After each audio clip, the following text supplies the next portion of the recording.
live. Welcome back to Miami. I wish I were actually there because it's freaking cold up here in the Northeast. Welcome back to the stream. This is Angel Citadel, and we are broadcasting Vice City, a Gateway to Sin. This is a Vampire the Requiem 2nd Edition live play. I am Josh Wallace. I'm your storyteller today. And we've got all of our crew back. They're done being sick, which is a great thing because being sick sucks, and this is the time of year for it. So we'll get them introducing them and their characters real quick again, in case you forgot who we were, and then we'll jump right into our story.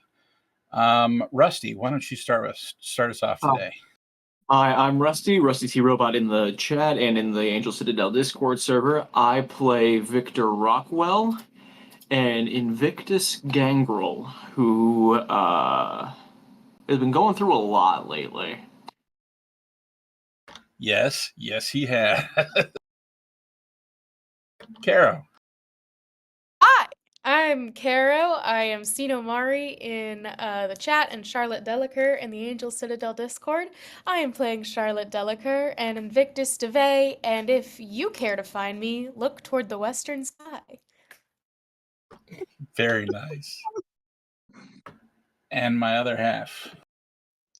I'm Joanne Wallace, the other half of Angel Citadel. You can find me as Corsana or Joanne Wallace Citadel or something like that. Angel Citadel Joanne, something like that.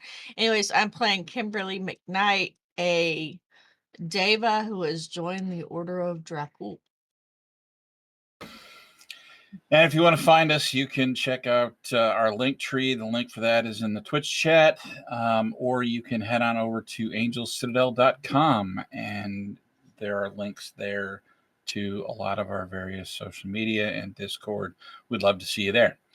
So, last session, I know you've been itching to find out, Carol, what happened last session? Charlotte's past has caught up to her. She is attempting to come up with $500,000 by the end of this phone call. So we had a favor that was requested of our friend Victor, and his old friend, his old bookie, his old money lender had a problem that needed taken care of, and he took care of it. What you didn't know was that problem was tied to lots of other problems, and they have come calling for Charlotte. She's been getting texts, messages from on all of her social media accounts, from that social media account to itself, with a 3-word question: where's the money? It is nighttime. You wake up. Charlotte, you've received these texts, which is where we ended last session. What are you doing? My first thing that I am looking for is to know what senior living facility Evelyn Sinclair is at.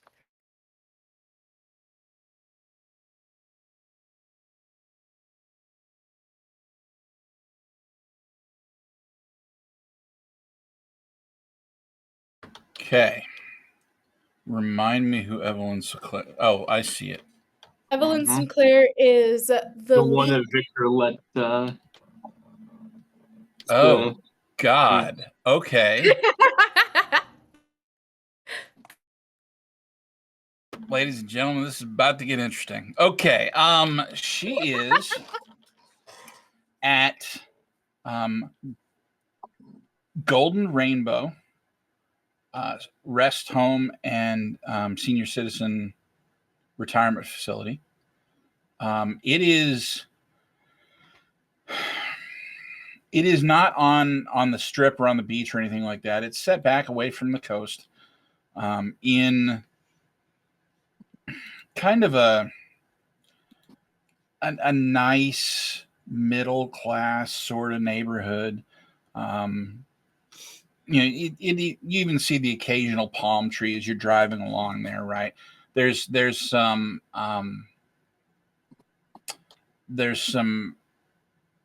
standard, I hate using that word, but standard houses, single family houses, I guess is a better way to put that. Around there, it's not really in a subdivision, but it does take up probably the better portion of a city block. It's got a fairly large main building, and then three or four. Oh, one of them's 3 stories, and another couple are 4 stories. What look to be almost apartment complexes. They're larger at the base than they are at the top, and it's you're guessing that it's almost like if somebody's got movement disabilities or something like that, they put them on the first floor, and if they can get around okay, like with a walker or whatever, they can go upstairs and have a little bit more of a view. But yeah, that's you know where, or you can find where she is. Charlotte responds to one of the messages, probably like on her main Instagram, like the one with several million followers, with "You're right. It's time to end this. I will get it to you soon." Okay, it takes a couple seconds, but you see a return message from you. You're right. It's time to end this. I'll get it to you soon. And she heads out to Golden Rainbow. Okay. You head out into the city. This is Lancea territory. So the vampire church. It is, again, it's very very much retirement, nice homes, nice weather, but not $1 million home on the beach kind of a thing. You know what I mean? Mm-hmm. Although I guess now those would probably be $1 million homes not on Those the are beach, and multi-million. $10 million homes on the beach. She is going to get to the retirement facility. Would you say it's like dusk? Like it's like 6 or 7. It's not like midnight.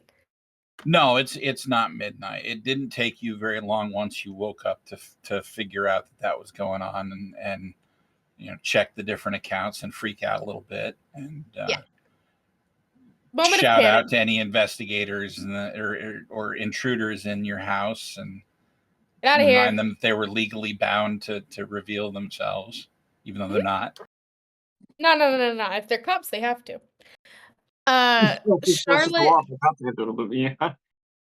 Charlotte is going to park her car as if this is a totally normal thing that she's doing and walk around looking pretty lost and hope that somebody comes and offers her assistance.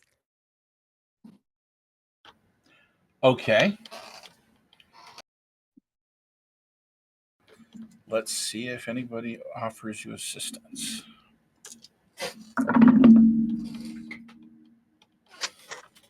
You're in luck. You see, heading out from from the main building towards one of the other ones. She's probably 40, 45 maybe. She's wearing baby blue scrubs and a white coat. One of those lanyards around her neck with like a key card access, and she's pushing what looks to be a cart. Maybe a foot and a half by 2 feet, about 3 feet tall, 3.5 feet tall, and it's got those little drawers on the sides. You're guessing either food or medicine or maybe both. But she's heading towards one of those side buildings. Um, excuse me. I'm so sorry to bother you. Oh, no, not a problem. Are you lost? Yes, I'm looking for my godmother. She was, I think, moved which apartment she's in, or I forgot which apartment she's in. I'm sorry. Visiting hours ended at 6. Oh, I mean it. I'm so sorry. She said 9. It's my last day in Miami. Is there any chance you could help me? At least just let me speak to Evelyn. I'm looking for Evelyn Sinclair. Okay. Let's have you make a. Let's see here. We're gonna do a manipulation and persuasion. Okay.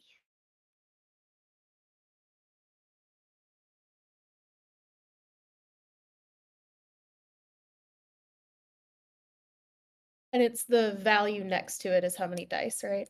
Yes. So you're gonna be rolling 6 dice.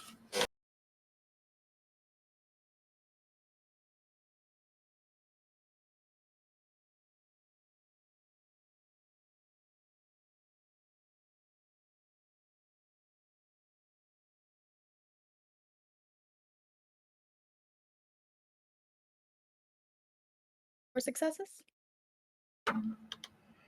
Okay. Um. Oh, Evelyn. Yeah. Let me. I'm sorry. Do you have some sort of ID or something? Oh, yes, yes, of course. She holds out an ID that says Charlotte Delacour. She's my godmother. I'm just letting her know that I've been waiting to let her know that my father passed, but my brother said he did it. He didn't. It's a whole mess. She looks very sympathetic. Thank you. All right. She's in the building that I'm going to, so just come along, and I'll take you to her. Thank you so much. It's not going to be able to be for very long. I'm sorry. No, no. That's completely fine. It'll be a difficult conversation.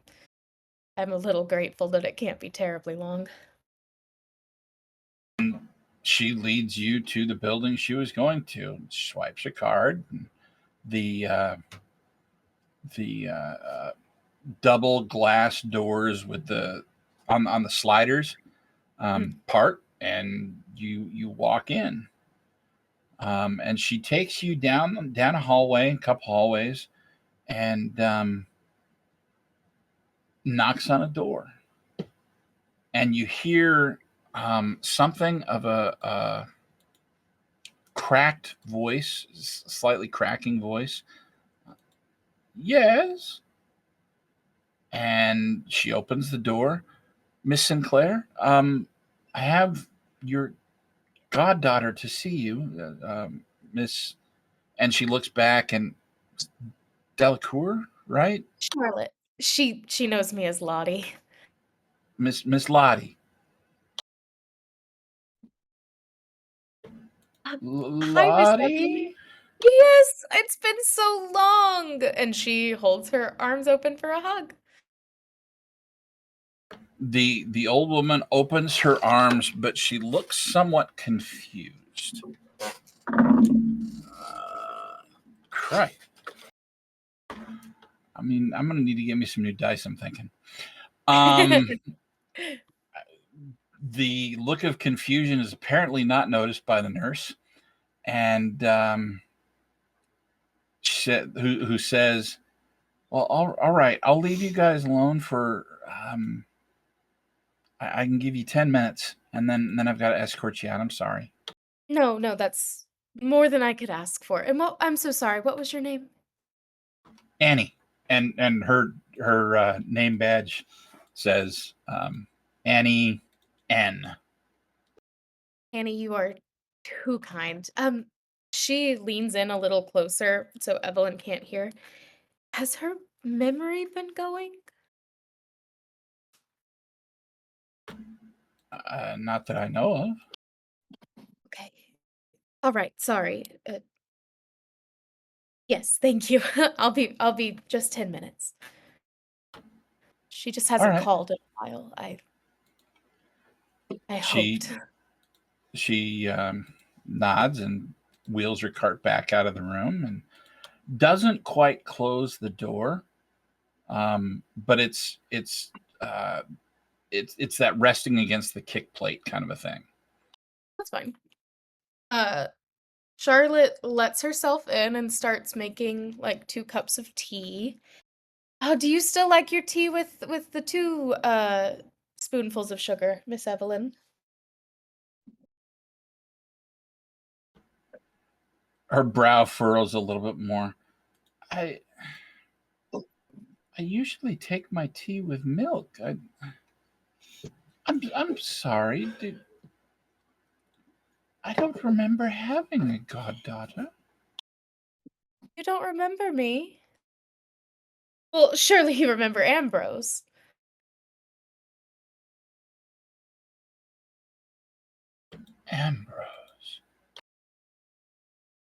Ambrose. Ambrose Delacour.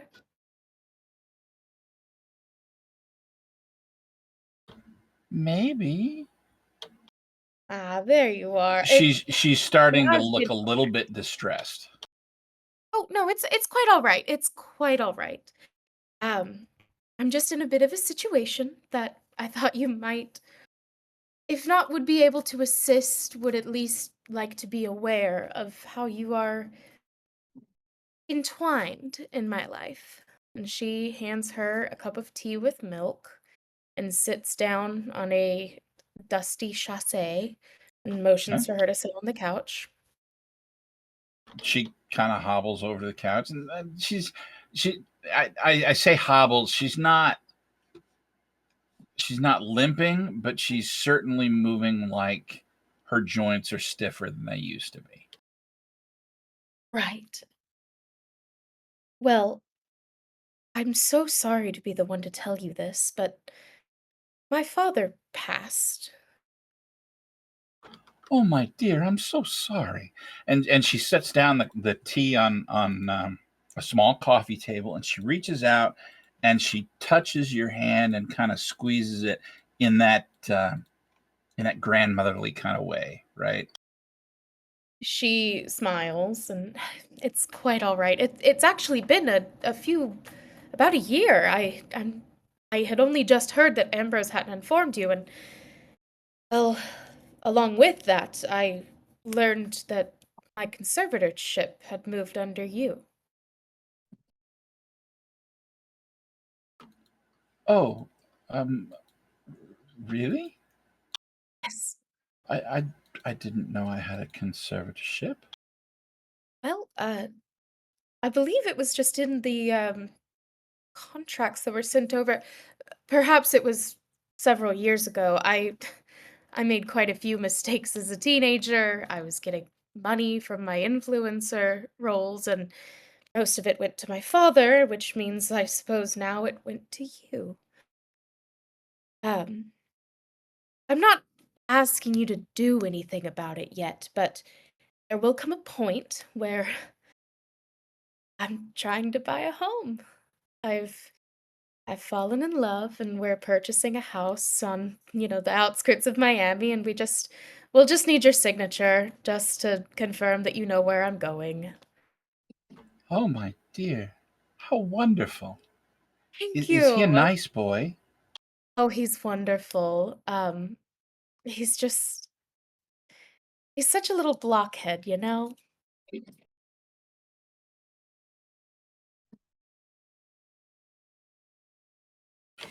me a second. Huh? Are you going with this, or I think you're going with this? I don't know, keep Yes, asking I'm questions. assuming she's going with this.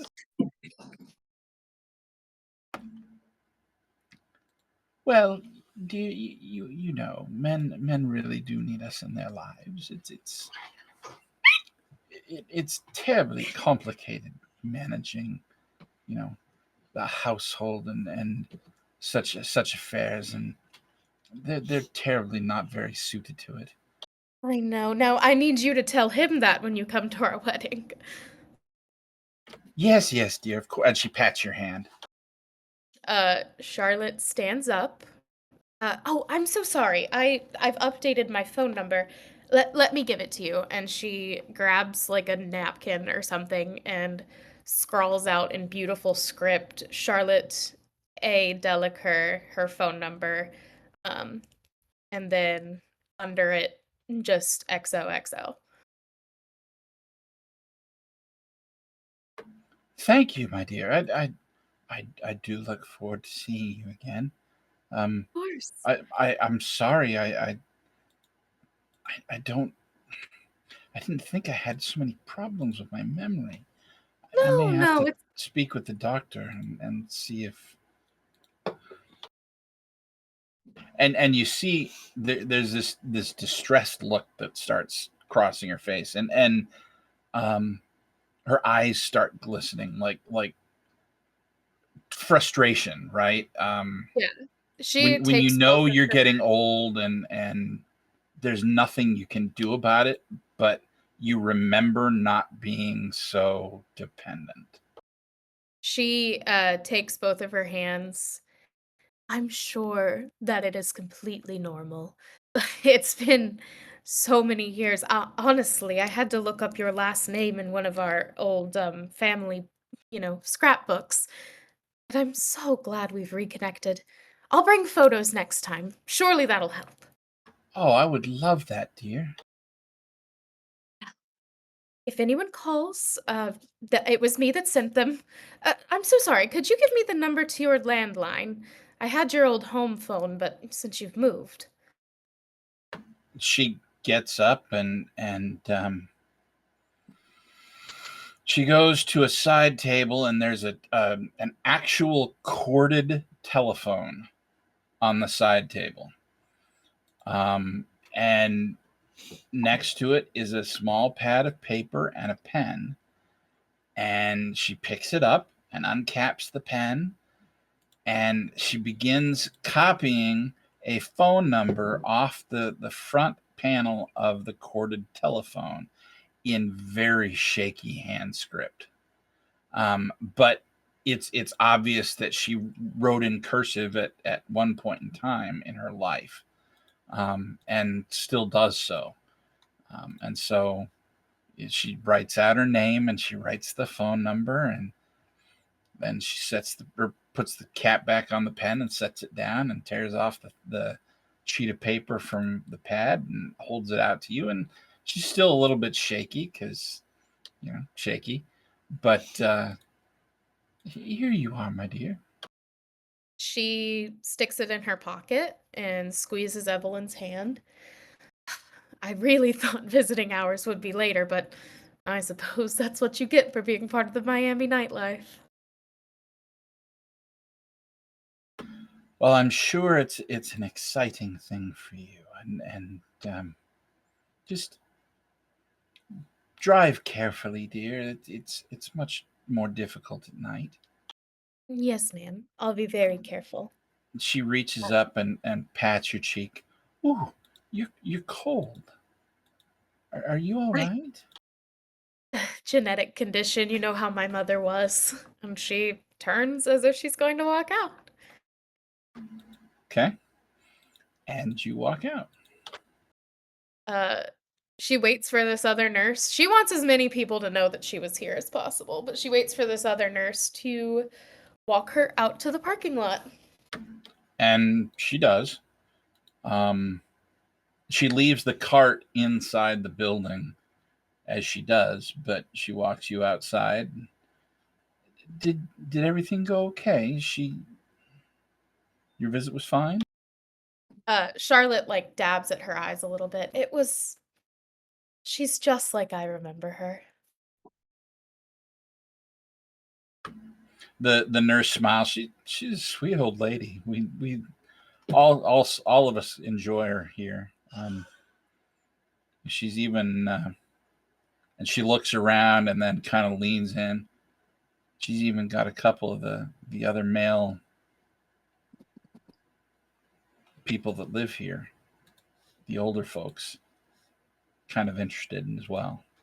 And Well, then winks at her. I was just telling her of my engagement. She'll have to pick one to bring as a date. Oh, how wonderful. Thank you. Well, I'll be off. Now that I know where she is, I'm sure you'll be seeing me more. All right. We'll look to see you back. Thank you. And Charlotte exits and drives towards Elysium. Okay. Kimberly, Yes. you wake up in the evening. What do you do? Get dressed, grab my morning breakfast, and then dart out the door without stopping. Okay. As the door slowly closes behind you, you hear a almost sarcastic quip. Goodbye. And it's the prince's voice. Love you too, Daddy. I gotta go.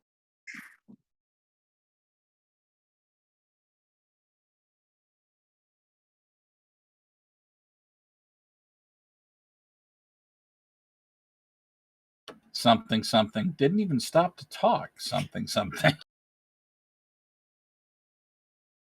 Every time I slow down and have breakfast with them, we end up talking for 2 hours. I got shit to do today. Okay, what are we doing today? Okay, step 1. First thing I'm doing is I'm headed down.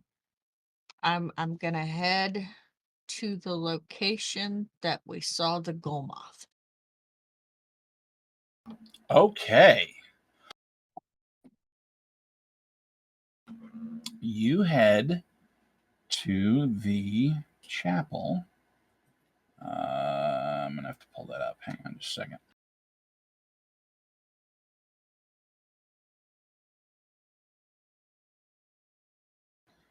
One of the downsides of having so many resources that you use to pull this together is not necessarily having them all open at once.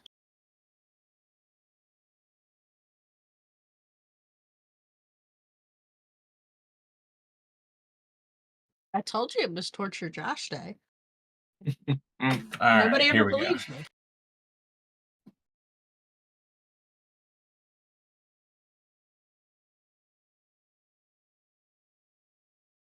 You head to Trinity Cathedral.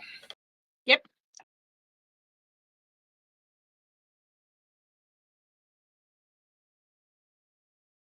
It is dark. Well, darkish. Sun's down. The outside emergency lights are on, and everything looks quiet.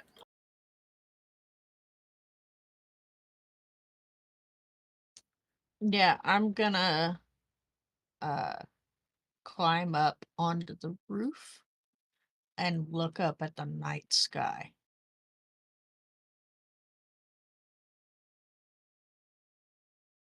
Okay, what are you looking for? Where the stars are.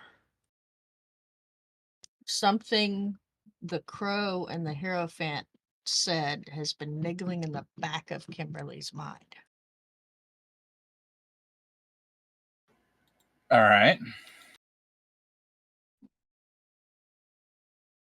You spend a good I don't know.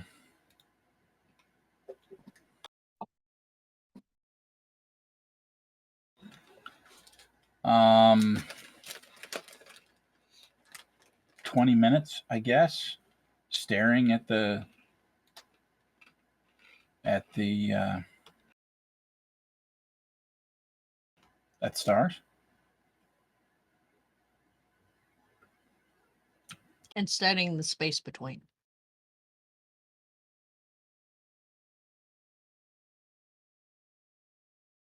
Or as much as I can with it being, downtown Miami and the light pollution.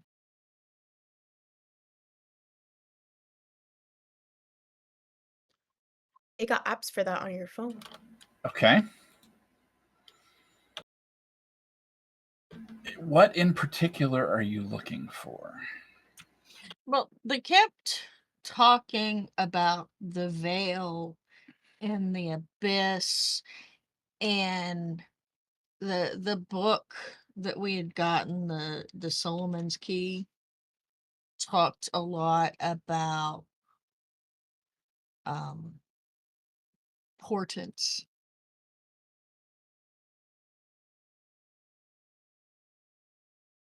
Okay. And I'm trying to figure out why this building. What's special about this church? Out of all the churches in Miami, what's special about this one? Okay. Because he was poking around in my head for a long time about this location. Okay. I will. I'm going to give you this because it's a remembered thing, not a intellect thing. What you remember was not him looking up at the sky. You remember him seeing lines on the floor.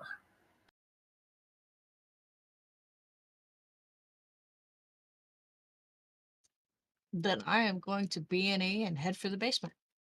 Okay, you do. It looks like a concrete floor. Has it been cleaned up?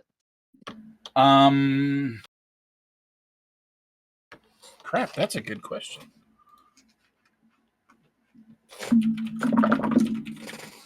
Yes.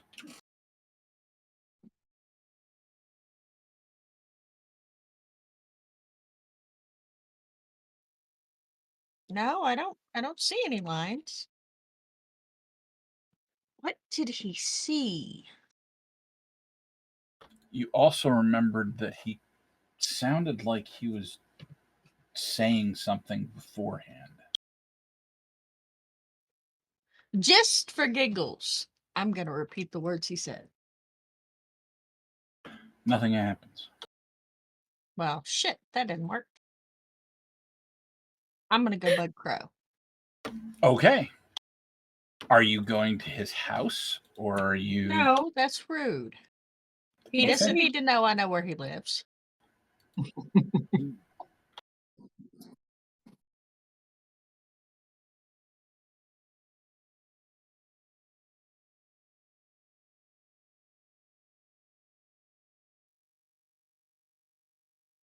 No, I'm gonna head out and I'm gonna go to my band.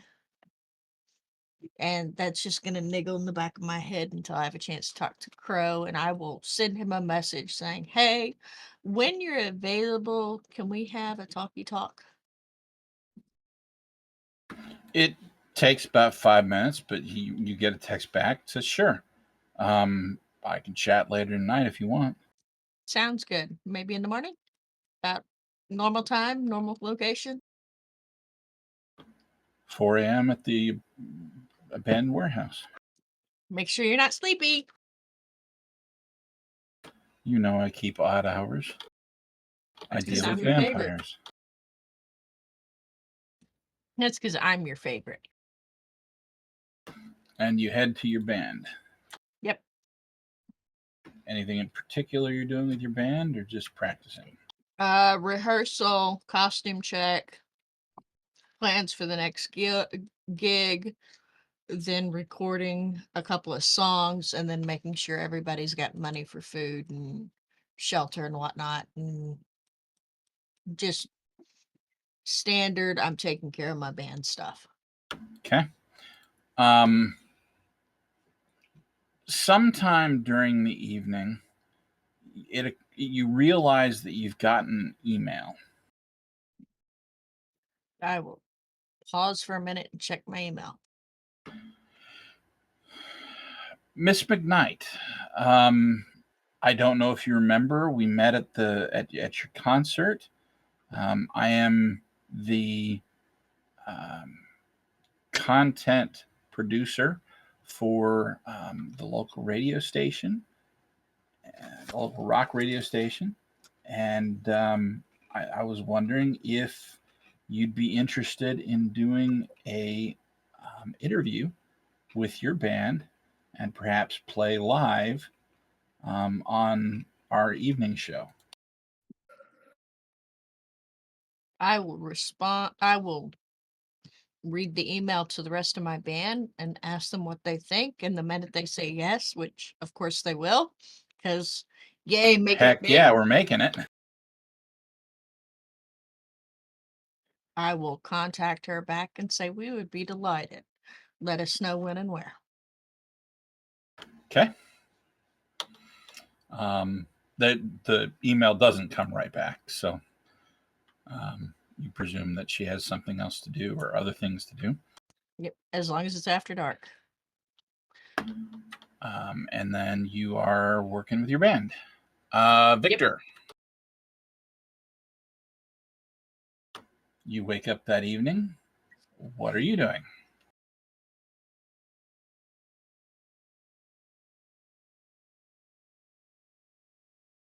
Right now, Victor realizes that it's been a while, that he needs to actually get back to work. After that whole everything that's happened recently, he needs some time to just not think about it and let his brain just shut off while he works.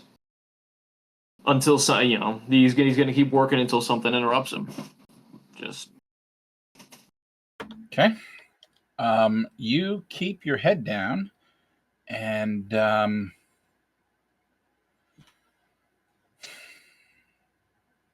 you're working. It's about 2 in the morning when you get called down to the office of, her name is, crap, that's not the one I want. That's the one I want.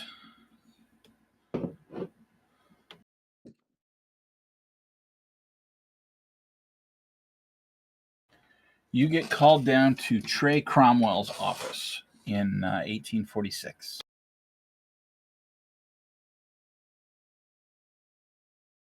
And as you walk in, you see another individual. He's probably twice your size, wearing a suit coat and nice slacks. Sort of push his way past you and walk out. You immediately recognize him as another vampire, and another gangrel at that.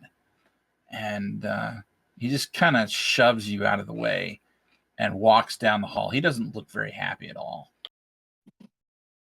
what the? Oh, what's his deal? Oh, he's gotten some bad news. Please come in, Victor. Yeah. Okay. Victor walks in, shuts the door behind him, and proceeds to take a seat. Please tell me I ain't getting bad news too. No, nothing like that. We have a job for you. Go on. We did mention that this was with collections. Yes, We yeah. have a, well, an individual that's borrowed some resources for some research that she was doing and hasn't paid us back for using said resources. We'd like you to go and encourage her to pay the debt back. How much is the debt? Oh, it's not in money, it's in kind, as it were. She's aware of what we require.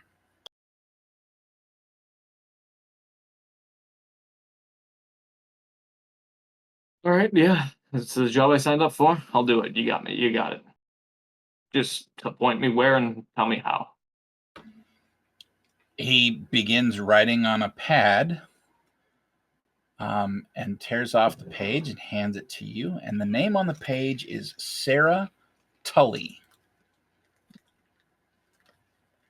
Underneath that, it says Circle of the Crone. And it gives you an address.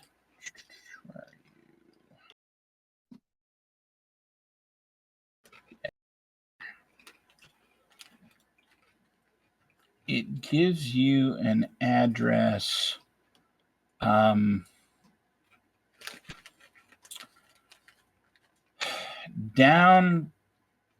by Southwest, between 130th and 135th Street, on not quite on the coast, but fairly close.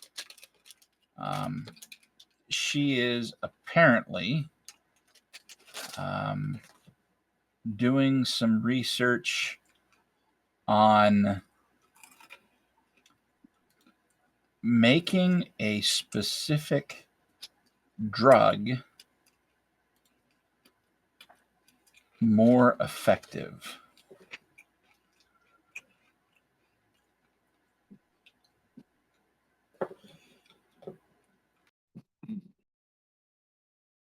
What kind of drug are we talking about here?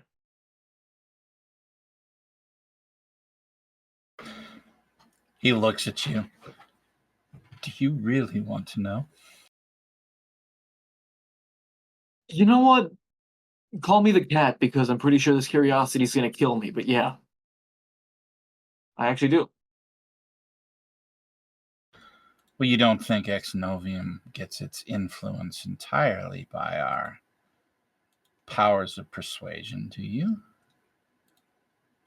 Occasionally, we employ other means. This particular individual is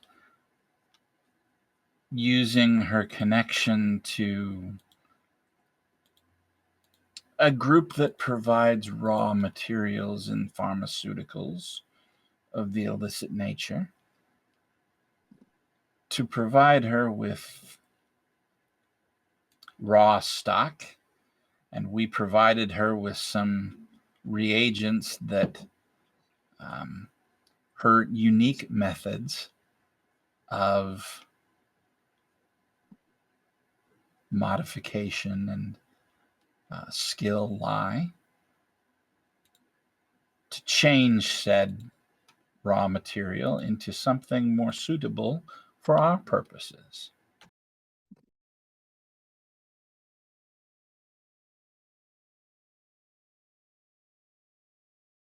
All right, yeah, I'm not. I ain't gonna push any further. Translation. She has a source that provides her drugs that she can use magic to modify. Seems like something you should get involved in. Oh, yeah. Sounds brilliant. Get in there, bud. All right. Uh, what's the time frame we're looking at here? As soon as possible. The sooner you do it, the more, oh, how shall we say, glowing your review will be. Glowing review, you say? Why, yes. When we have an asset that does a good job, it's important that we spread that around inside the organization. I mean, it wouldn't do to have others looking at inefficient role models, would it? No, yeah, fuck no. I guess it wouldn't. So is that the reason why the other guy left in kind of a huff? He not able to perform well enough? You see him smile a small smile, but he doesn't answer the question. Ah, smile's all I need. All right. Uh, right. After my shift here, I'll go take care of that as soon as I can. Very well. And so after that, Victor's going to fold up the piece of paper, put it in his pocket, head back to work until quitting time. And upon that, he'll head back to his place and start preparing for the for this whole thing. Okay. You finish your shift and head back to your place. It's later in the morning, so you'll probably sleep and do it tomorrow. Kimberly, you finish up with your band and head to visit with the crow.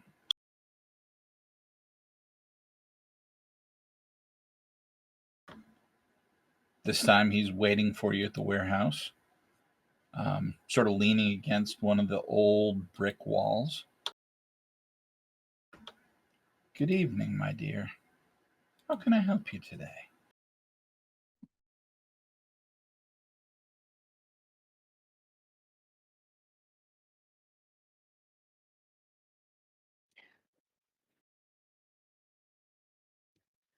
When he poked around in my head, he said a bunch of words. And then lines showed up on the floor. And he called them laid lines. Ley lines, yes. Think of them as power lines, right? Power lines convey electricity from point to point. Ley lines do the same thing for mana.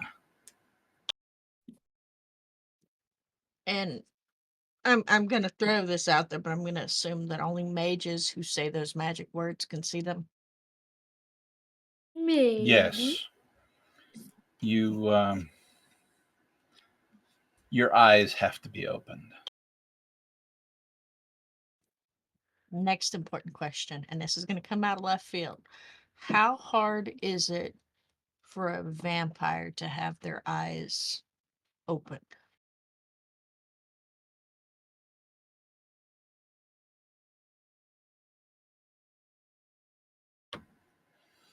He straightens up off the wall and kind of leans on his staff and looks at you.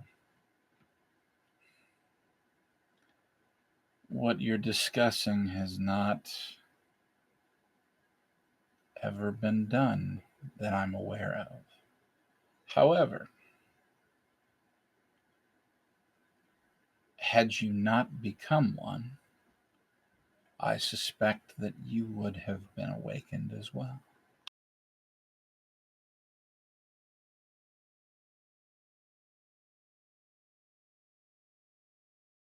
It was one of the biggest regrets of my life that I was unable to protect you.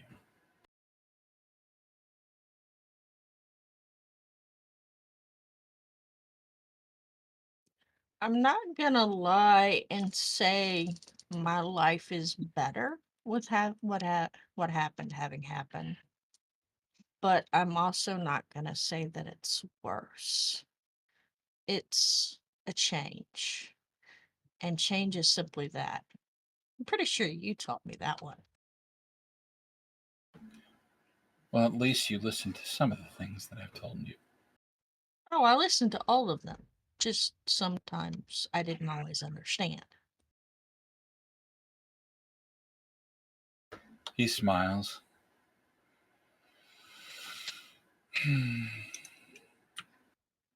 Now, you said it hasn't been done, but does that mean that it couldn't be done? Because I've seen some of the other orders of the vampires do things that are quite similar to magic. Indeed, your Circle of the Crone does things that are very similar. Even the Ordo has some effects that could perhaps be called magic, as with your Black Church. But none of these actually use mana.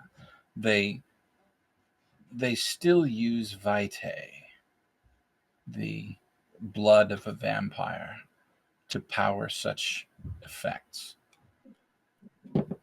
Could a vampire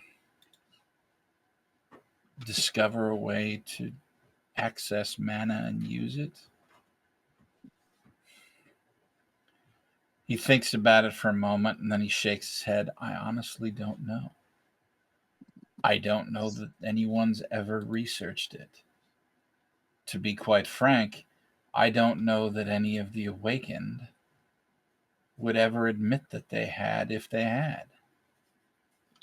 The idea of a vampire mage is. He shudders a little bit. Rather scary, if I might be blunt. That's kind of putting it on the mild side. I would go with absolutely terrifying. Indeed. Speed, strength, and the ability to redo reality to your whim. In any way they see fit. What a horrible thought.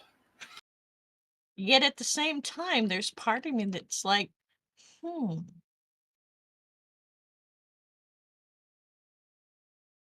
especially with this whole Yu-Gi-Oh thing.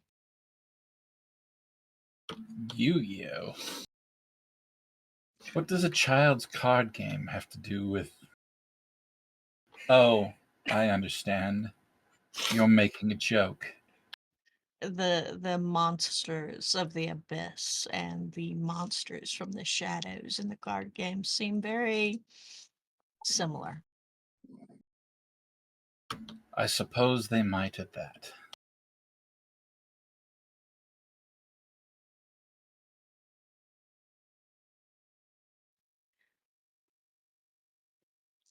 I want to find out if it's possible for a vampire to become awakened and if it's happened in the past.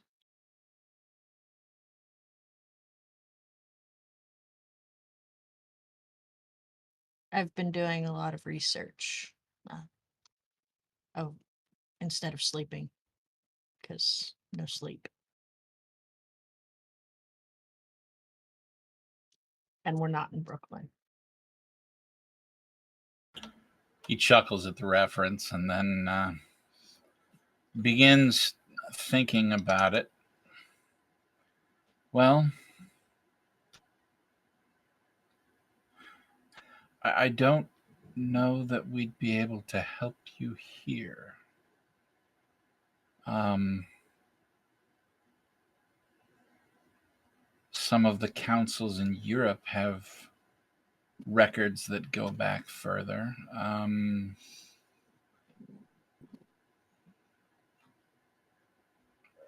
Perhaps there.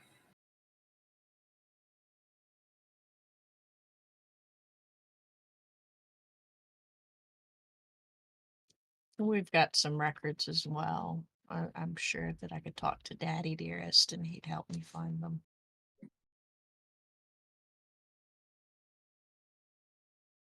It drives him nuts when I call him that, which is probably why I do. I can imagine. He does seem the sort that doesn't quite enjoy such teasing. Not that he'd be averse to doing it to somebody else, just when someone does it to him. It's like using logic against the logic users. They don't like it at all.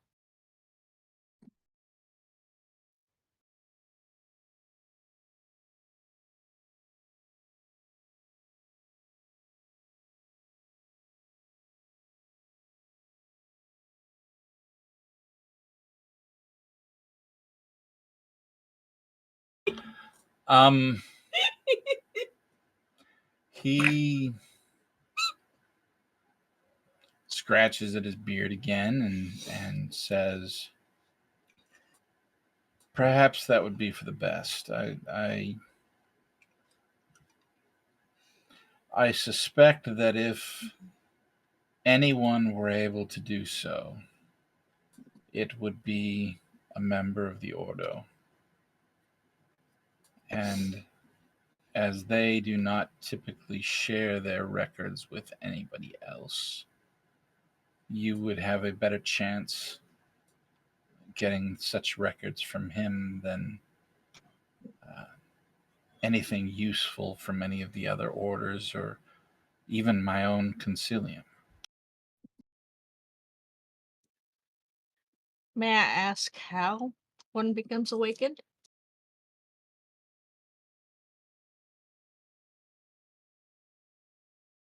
Does it vary from person to person, or In a manner of speaking, yes.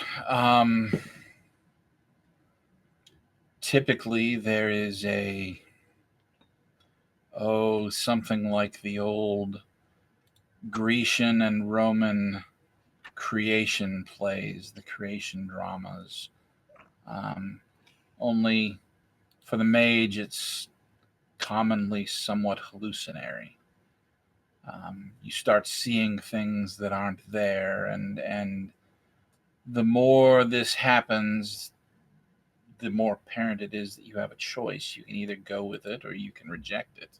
Those that go with it end up finding their way to somewhere we call the supernal realms, to one of the 5 towers that hold our affinity. And you are challenged typically by yourself, but not necessarily so, um, in something of self reflection.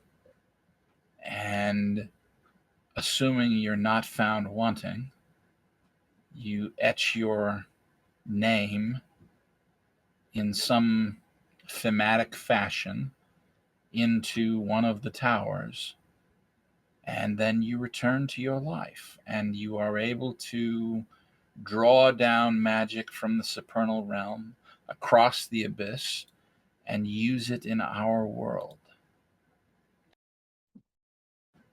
When that happens, we say you have awakened.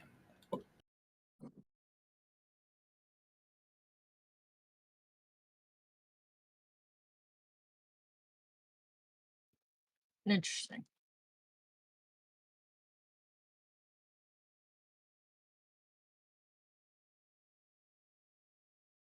Thank you for sharing that with me. You've given me a lot to ponder. Of course.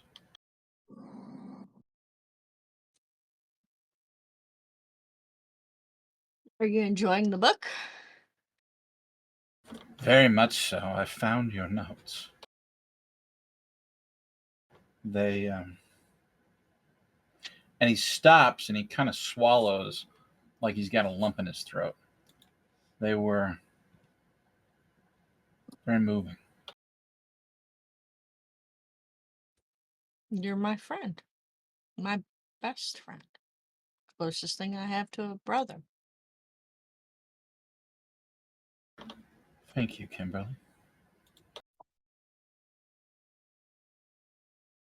I am very fond of you as well.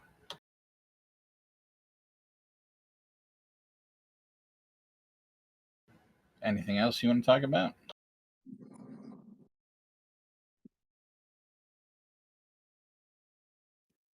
No. I figure we'll keep talking about little things, and then he'll go and I'll go to Elysium. Okay. Actually, no, because it's 4 a.m. I will go home and go to bed. Okay. I'm avoiding Elysium because I don't want to deal with any of the politics bullshit. I got shit to do. Caro, you finish your con job at the retirement home, and Conning an old lady. then what do you do? But still, conning an old lady. How low will Charlotte stoop? We haven't even begun to get to the depths which Charlotte will stoop. Yeah, don't you worry. We're only on the first sub basement, buddy. We got a long way to go. Listen, Charlotte's thing has always been that she likes other people, will take care of other people. I'm all for compassion. Not on my dollar, though. Charlotte is going to leave her phone and head to Elysium. Okay, you head to Elysium. Is Victor there? Victor is right now at home, I think. Oh, I thought you were in your office working. No, he was at Exnovium. Oh, okay, never mind. Yeah, she's just gonna head to Elysium mostly for safekeeping, but also just to kind of see if there's any like weird vibe she's getting from anyone. Okay. You said you're leaving your phone. Where are you leaving your phone? In her car. In her car. Okay.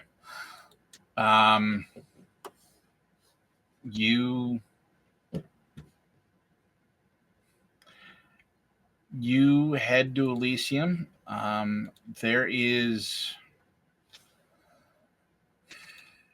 It's not empty. There's probably 20 or 30 vampires roaming around. Some of them are there for meetings with the sheriff or the prince or one of the hounds or something like that. Others are there for the free food, the relative safety. You wander around. Are you talking to anybody as you do, or are you just peering cautiously at everybody to see who looks guilty? Yeah, she's chatting with people. I think that she like just lets people come to her as a Regina George figure, and whatever the conversation happens to steer to is where she goes. Um, but Okay. yeah, she's making a face appearance again. Makes sense. You talk to a couple of gangrels that are both Carthians, and they're chatting about a party that is going to be happening in a couple of days down on the waterfront in the evening. They are let's see. There's a couple of members of the Circle of the Crone that are looking through some books. You're not quite sure where they got them from because you've not seen a library other than the private library inside the Hound or excuse me, the sheriff and the prince's offices.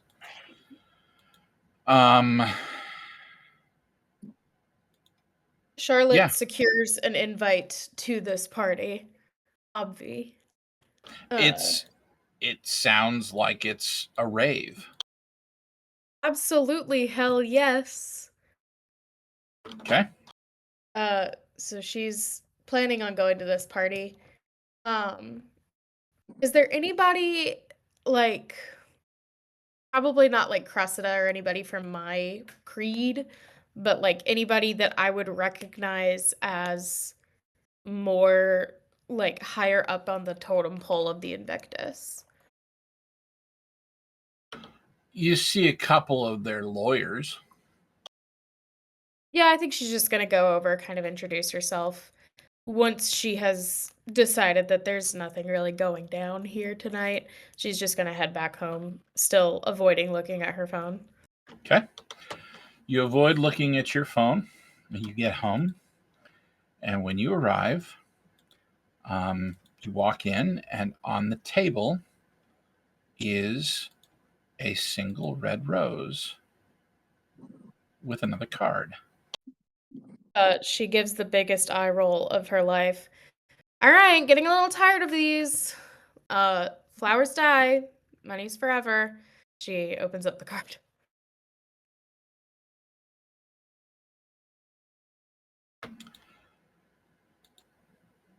The card simply says, thinking of you, and reminded that some things are precious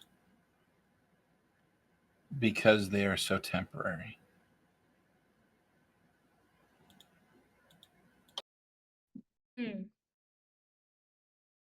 She looks around the room and like makes a big point of ripping the note.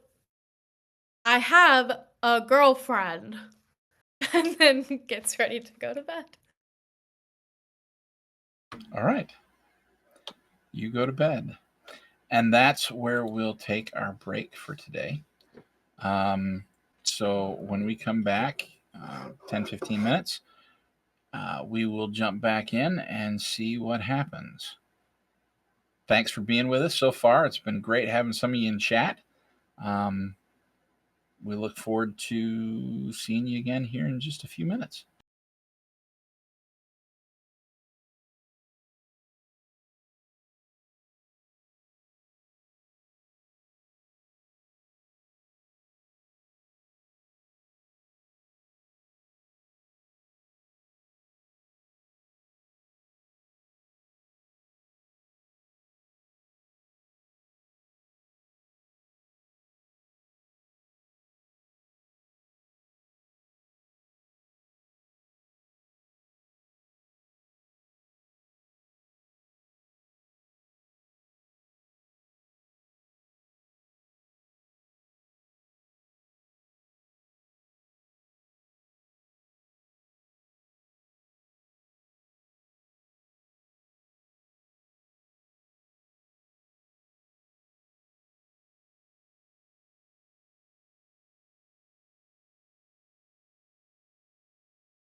Welcome back. Thanks for hanging with us. This is Angel's Citadel stream of Vice City, Gateway to Sin, a Vampire the Requiem 2nd edition live stream. We are back at it and in Miami, and let's go back with Charlotte. Charlotte, it's a couple of days.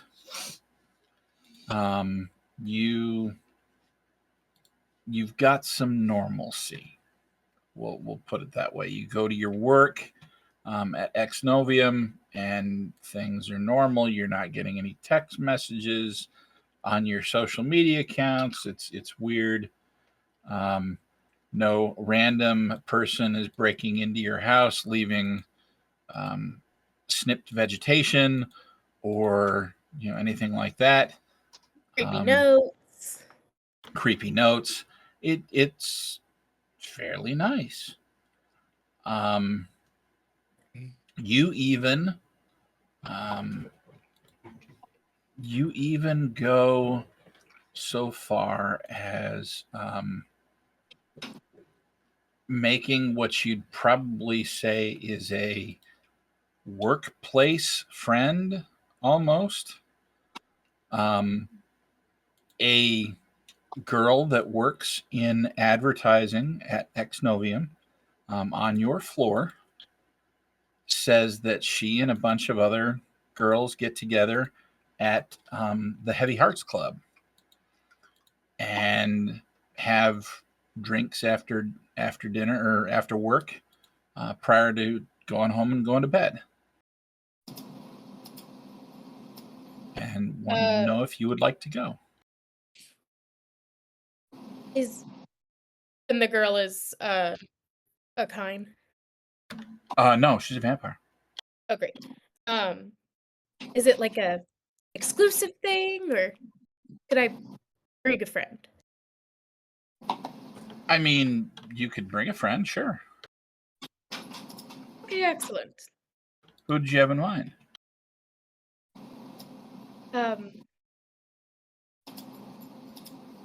What level of trust do I have with this girl?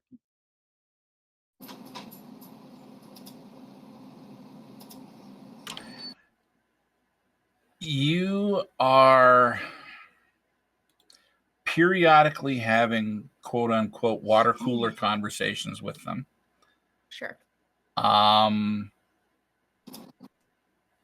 Local gossip.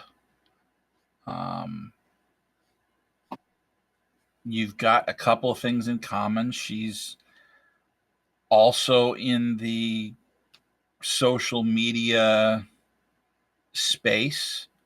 Beyond that, not really yet. She is obviously another Invictus. She is a member of the Circle of the Crone. And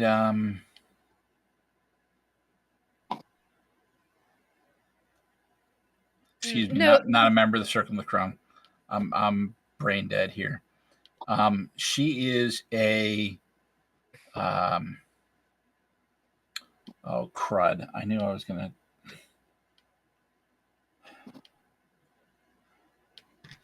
She's another Deva.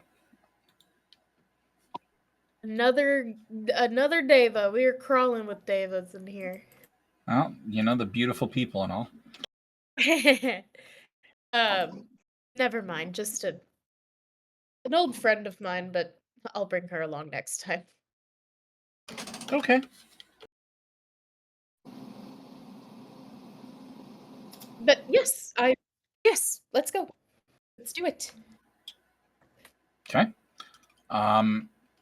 She gives you the address. You realize that you've never been there before, but you walk in and you're immediately surrounded by vampires.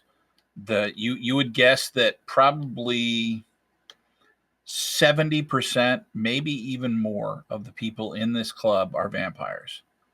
Excellent choice not bringing my human girlfriend. Way to go. it's not that there aren't any humans. It's just they're vastly outnumbered. It is a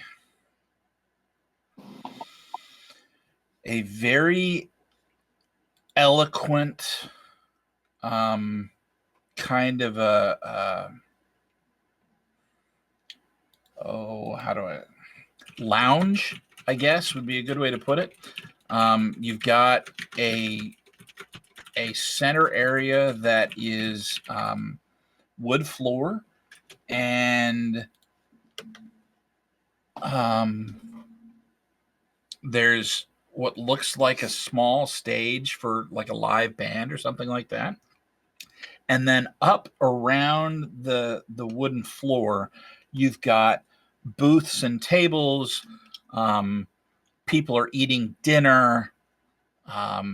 You see drinks and libations flowing. There is a bar, but it's not, like a grungy bar or anything like that. It's a very, very eloquent gold laden or bronze guardrail and very nice marble finish top and things like that, right? It's not your old dive bar kind of a bar. This is almost like, here, let's go show off how wealthy we are kind of a place. But most of them are vampires. So she beckons you over, and she's sitting with another 3-4 girls, all of which you recognize from Exnovium, although you haven't spoken to really any of them other than her. Oh, well, we have our own little supper club here.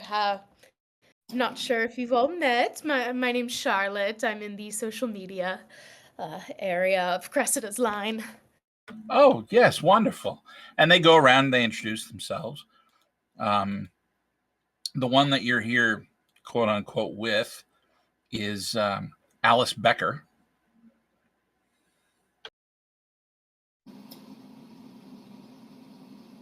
She sits on Alice's side, but is still like interested and able to carry on a conversation with the rest. Just trying to get some info, seeing what the scuttlebutt is. She kind of looks around and goes, "So, who do you like?" And they immediately launch into gossip mode. It's very much Gossip Girl.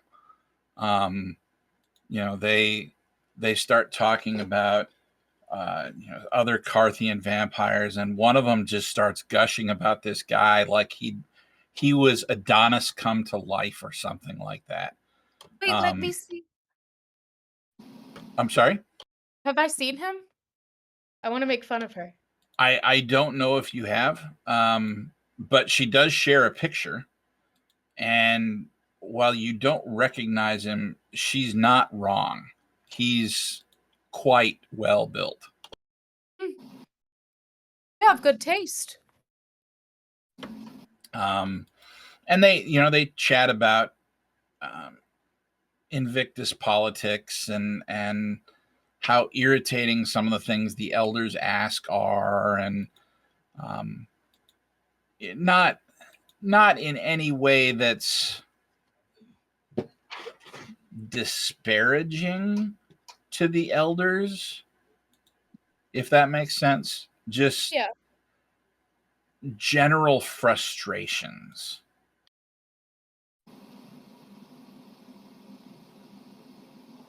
Oh, I know it. And if you've ever gone on a mission for the prince, God forbid, breathing down your neck the whole time.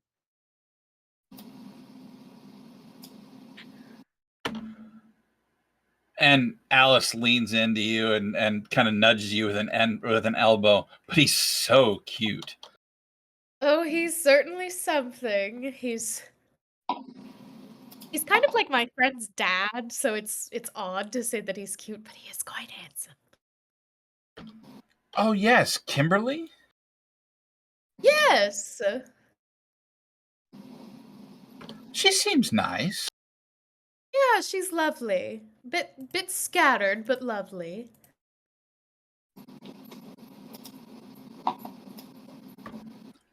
And another one go, well, I've actually heard some of her songs. They're quite good, actually. They really are, and she's a wonderful show person, stage presence. She has good stage presence. You've been to one of her concerts? Yeah. I was backstage at one.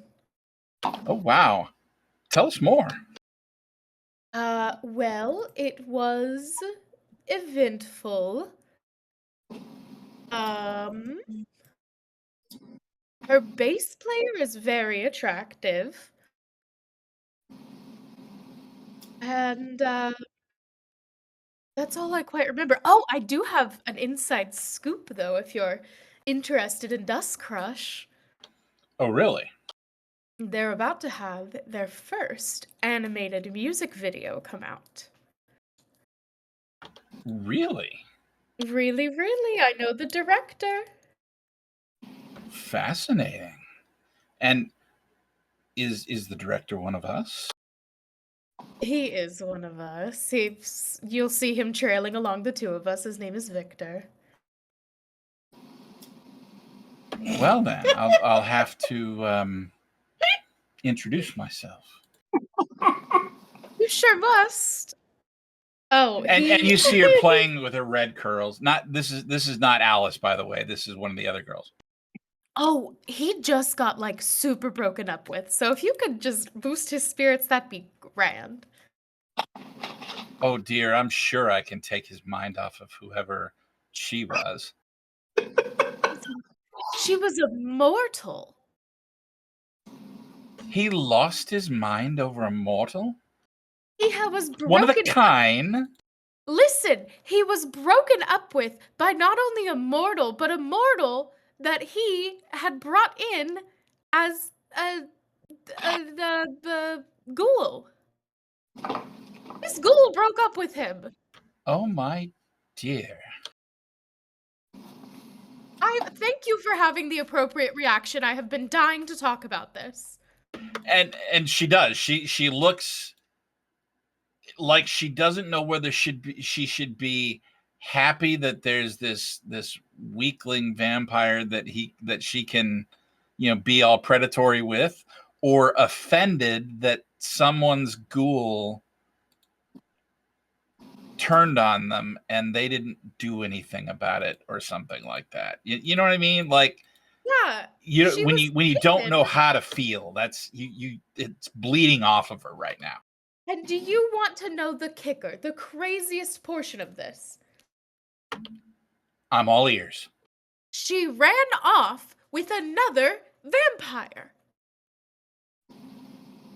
Well, once you've had how does the saying go? I don't know. And she starts laughing. Tell me in explicit detail how the saying goes. And she leans in and whispers something very naughty. You would get along with Victor. You should call him.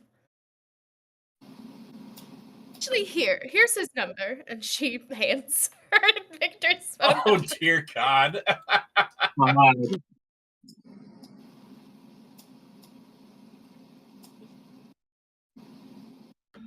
Miami's number one wing girl. That's me.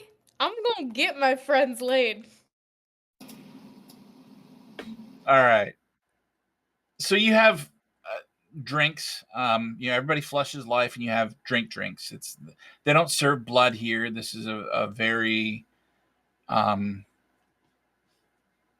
human-facing establishment, despite the fact that there are a lot of vampires here.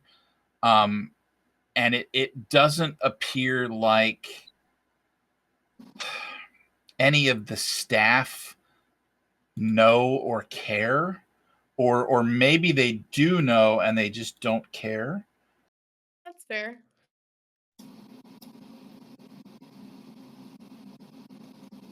Once Charlotte's had like a little bit of libation in her, she's gonna turn to Alice I have been getting the oddest little love messages. Oh, do tell. Well, and it does sound quite scandalous and exciting, but it's also a bit intimidating. Someone has been breaking into my apartment and leaving me a single red rose. One of them sighs. I wish somebody would leave me a red rose. You can have them. I will bring them all to you. They are often accompanied by a frightening message. The last one was about how beauty is it's only beautiful because it's temporary, and I'm like, what the fuck? Sounds like a romantic. I I if they're trying to take me, it's there's better ways to do it. I don't even know who it is. To take you, my dear, are you with somebody?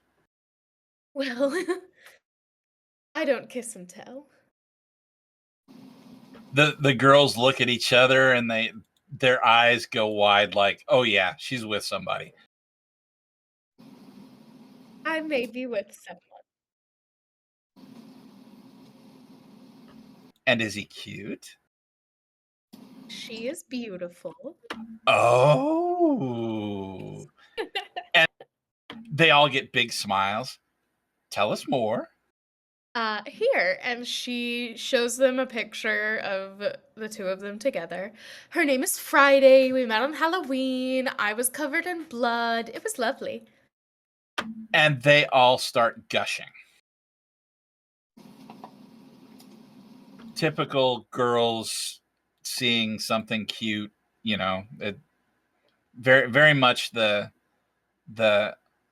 oh my god, I can't believe that's you. That's so adorable. You look Oh, so good as a couple, et cetera, et thank cetera, et cetera. you. She's certainly a shy one, but one of these days I'll bring her to one of these, and you can all meet her and see how lovely she is. Oh, we'd love that. Oh, I've needed this, truly. My friend group is a little bit more frantic, I'll say, than this. We don't really drink and gossip. We more like panic and struggle, so I'm having a good time here. Well, you feel free to come whenever you're able and gossip with us, as it were, and we'll do the same. And I'd be thrilled. She finishes the last of her drink and is about to get up and exit. and they're it's about time where they do the same. Yeah. And you head back home. Yep. All right. She holds out her like large and heavy water bottle. If anyone's in there, you're gonna get these. And opens the door. And no one's in there. See, I scared him off. She says to no one in particular. Kimberly, it's been a couple of days. What have you been doing? Well, I made up with Big Daddy to where he wouldn't be pouty anymore about me running out Okay. by buying him something sparkly and completely useless that was cheap, but something he normally wouldn't buy for himself because he's above all that. Makes sense to me.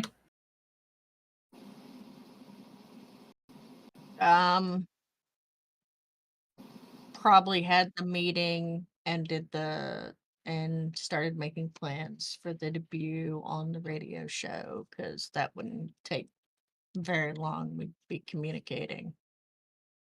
Okay. Yes, you do go back and forth with the producer about an interview. She's okay with it being at night. They do have a night show. It runs from 8 to 10 p.m. You could go on in the second half of the show, and that would be just fine. Yeah. So that can happen in a couple of weeks. And then I'd probably make my way to Elysium to politic. Okay. Any particular politicking you're going to do? Just getting to know who's who, Getting to talking know to you. people, being the prince's child. Getting to know all about you. So, you had a plan about creating a second lesser court. Yeah, we're decorating and getting prepped for that. And I'm talking to some of the younger vampires who are tired of the same old shtick. Okay. As you do that, the conversations go rather well. They all seem very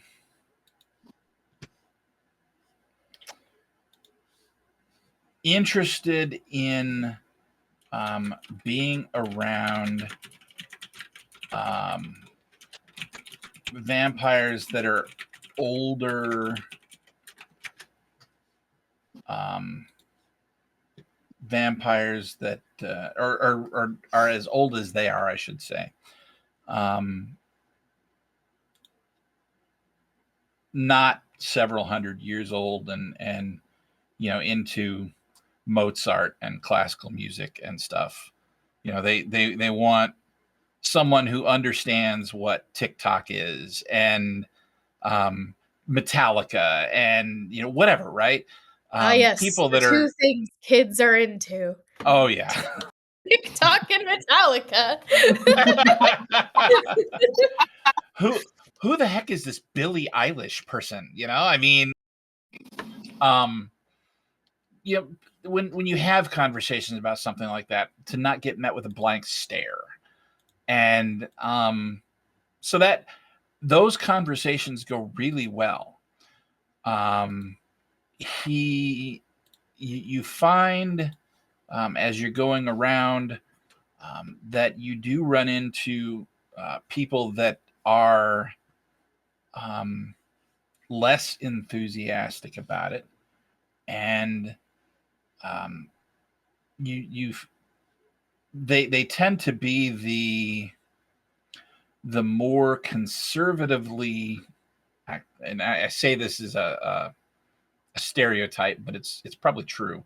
They tend to be more conservatively dressed, particularly the Invictus that you meet there. Most of them don't seem the younger ones anyway don't seem quite as enthused about it. They're very, I want to work my way up the corporate ladder or the covenant ladder, and I can't do that if I'm in a separate court, so piss off. Well, it's an invitation, not a summons. If you don't want to be involved with the prince's child, then that's your choice. I'm going to continue doing what I do because it makes me happy to do it. After all, I have forever to climb the ladder of success. And one of them pipes up and says, "That's just what I'd expect to hear from the princess whelp." Oh, you must be a Christian. What?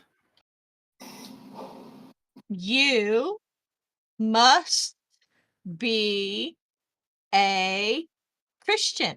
Did me slowing it down help you understand any better the statement that I just made? He actually starts to growl. Ooh, do it again. That's adorable. But seriously, you want to say, oh, well, I'm the Princess Whelp, and you don't even know me as Kimberly. So you're putting the sins of my sire on the child. Nice Christian outlook from you. His mouth opens like he's trying to come up with a rebuttal for that. It's okay. You can keep reading your Bible. And then he grits his teeth and he turns and stomps off. Hey, thanks. Bye-bye.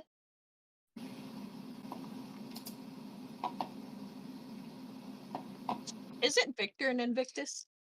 Mm-hmm. Victor is an Invictus. So is Charlotte. Oh, it's Charlotte. Oh, I can't wait to tell Lottie and Vicky about this. This is going to be hilarious.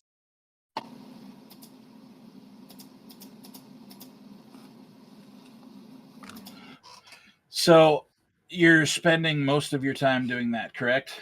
I'm assuming. Yeah, I'm gonna be talking, and the ones that have expressed interest and enjoyment, I'm gonna show them the room and start playing music that's more our style and get them communicating and talking.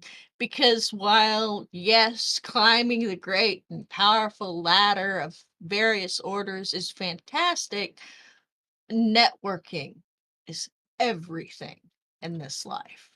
Because you can't produce anything in a vacuum. Also true. Okay, here's what we're gonna do. We're gonna do let's do a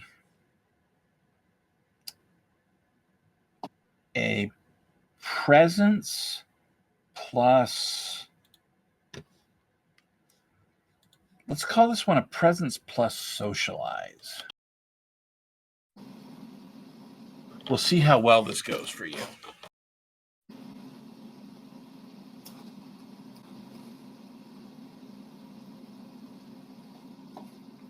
Dear God, these dice are fired.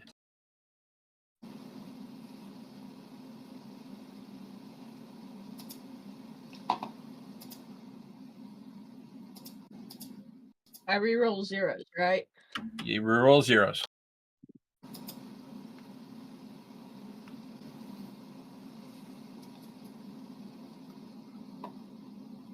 Nine successes. You got to be kidding me.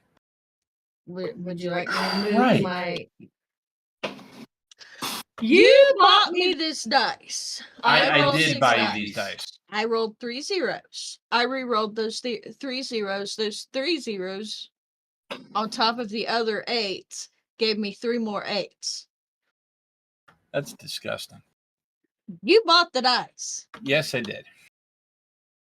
And naturally, the same dice that I bought for her, I bought for myself, and I rolled 1 success with. So, you are able to persuade probably 90% of the people that you talk to go down and view the room or series of rooms that you and Charlotte and Victor have procured for that use. And you start playing music, and immediately the demeanor of the room shifts in a general positive direction towards you.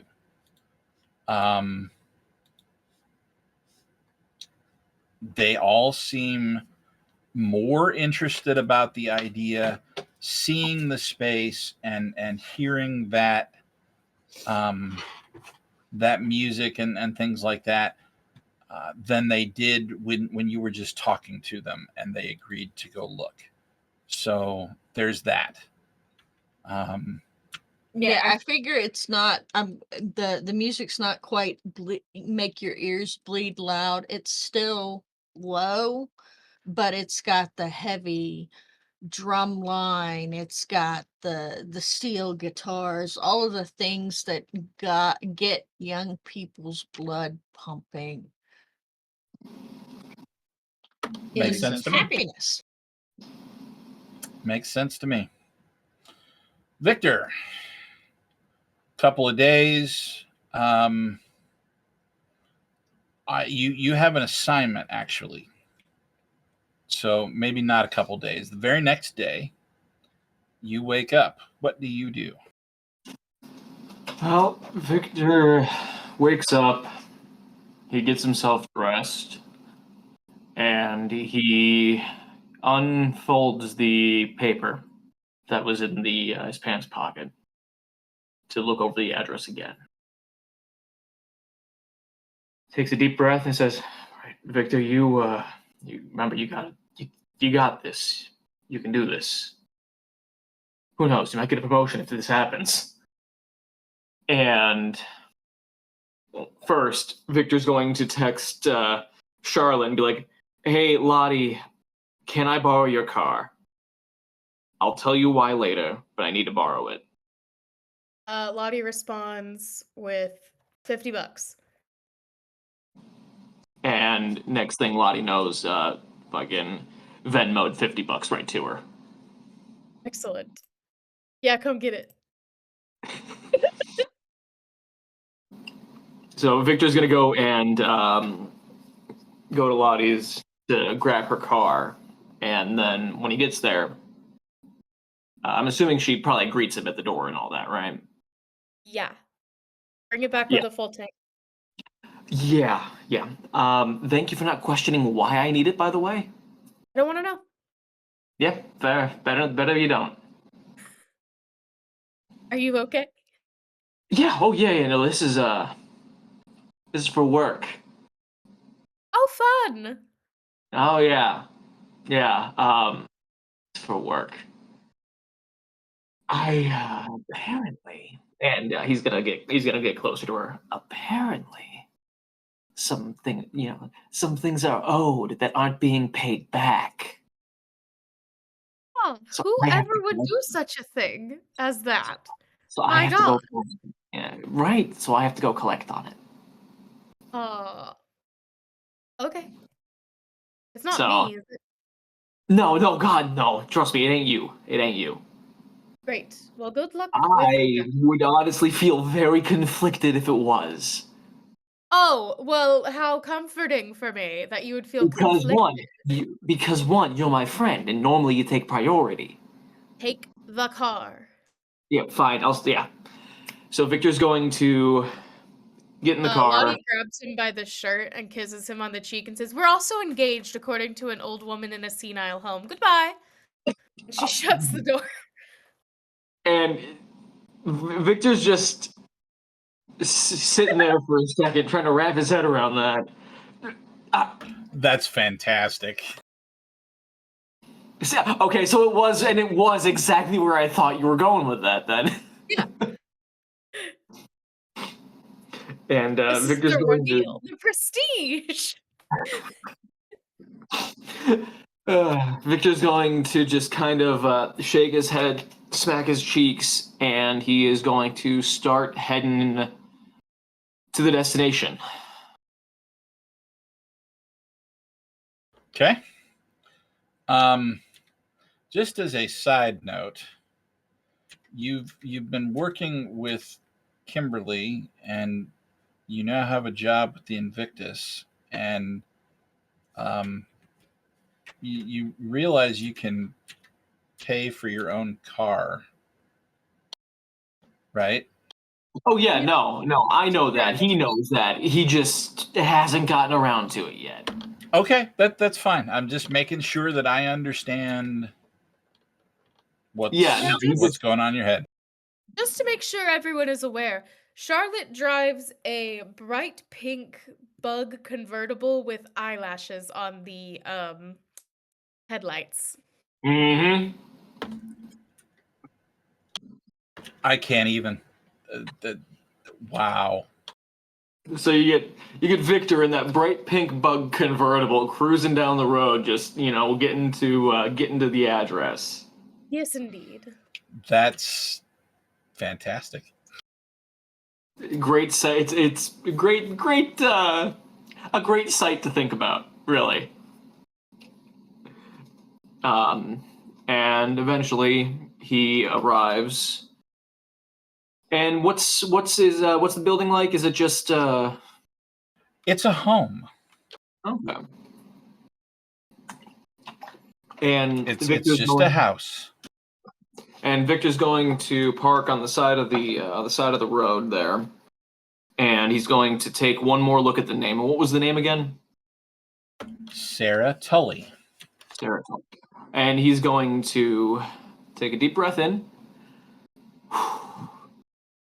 kind of break his neck a little bit, get out of the car, and with the sternest look on his face, he's going to just rap on the door.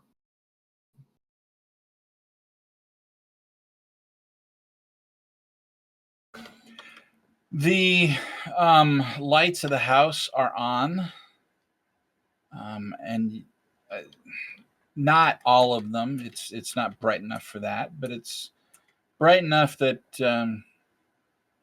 somebody's probably home, and it takes a good minute before you see a young woman about late 20s, early 30s, open the door and look at you and look you up and down for a second. And she doesn't open the door all the way. It's about half open. Yes. Sarah Tully? Obviously. Can I help you? Yeah, I'm here to collect what you owe. Because apparently, you haven't been paying what you need to pay.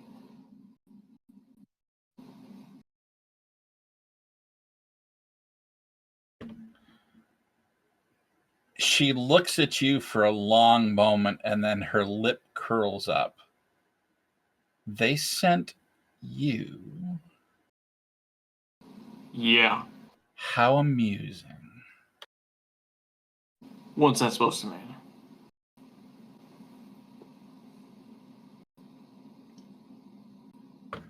Run along and tell your masters that I am working on getting them their payment. And when I'm ready, I will give it to them. Oh, yeah. No, I ain't going anywhere. They sent me to collect as soon as possible. That's what I'm doing. You're paying today. Well, it's not ready. And she goes to close the door. And Victor's going to shove his foot right in the door before it closes. Got her ass. Way to go, bud. You're going to pay. You don't got a choice. Victor is pulling all of New York into this right now. Victor's putting all of his New York into this right now.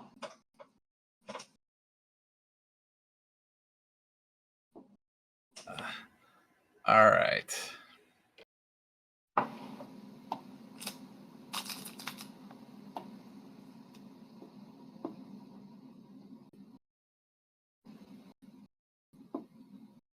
There you are.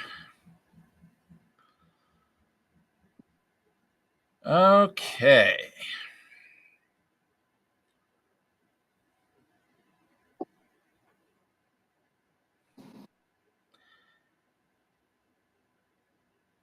You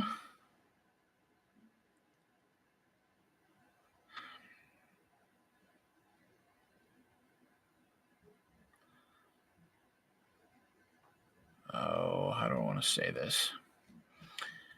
You feel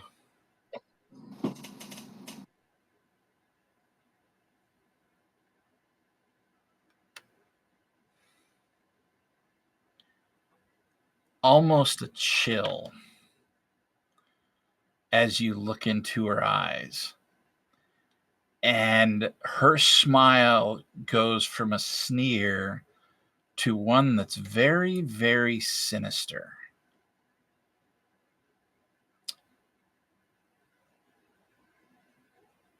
She lets go of the door and steps back. And she releases the door and steps back, and you see her bring up her thumb and slice it across her wrist as she starts speaking in a language you've never heard before. What are you doing? Blood comes out of her wrist, and it kind of almost bubbles out, and you see a faint red mist begin to form, and it heads towards you.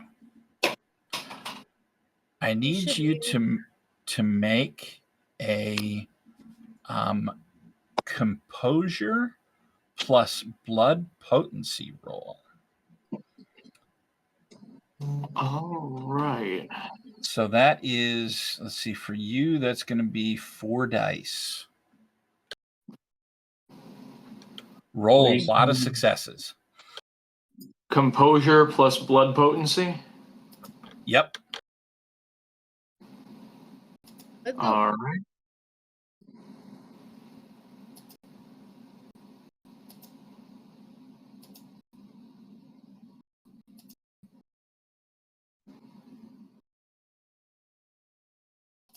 Okay. That is not enough. Fuck. I'll say. Fuck, 1 success. You fucking kidding me? All of a sudden, you feel hungry. Just like you need to eat. And then it gets worse. Like, have you ever been so hungry that your stomach starts cramping? Oh, that's the worst. Imagine that feeling and then multiply it by 10. It feels like that. And the woman standing in front of you is not what you want to eat right now.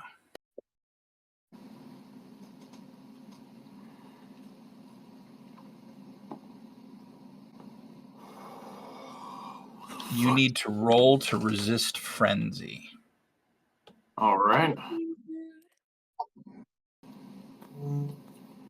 And what am I rolling for that? Just a second here.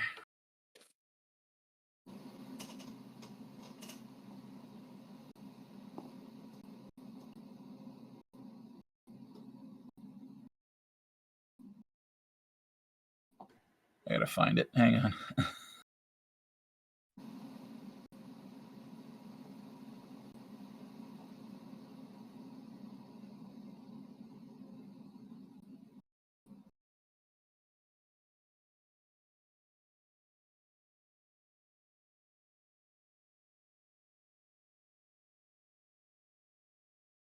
You're gonna roll resolve plus composure.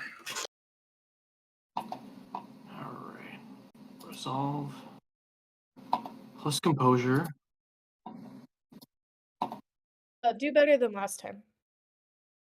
Oh God, no. What the fuck is going on with my dice rolls today? Get Joanne to roll for you. Yeah, get you in the roll for you. Fuck, maybe I should just start rolling my physical dice. Why do you think I roll my physical dice? Duh.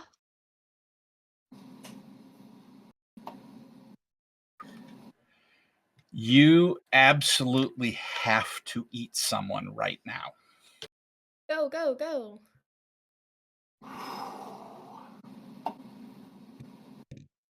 This is not you're going to get in your car calmly and drive away, waving goodbye to Miss Tully, and go find yourself a nice goblet of blood. This is you want to go next door, break into the house, and eat everyone there.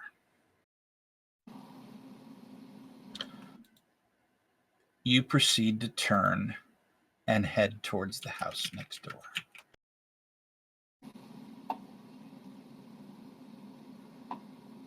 Oh boy. Get in there.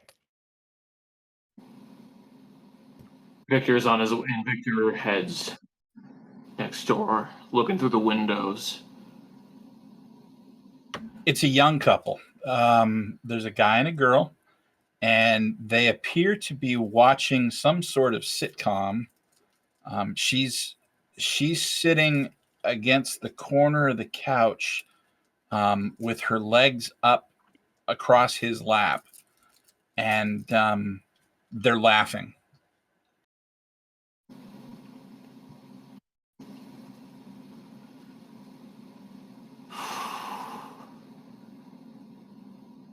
All right. I'm trying to figure out how to go about this here.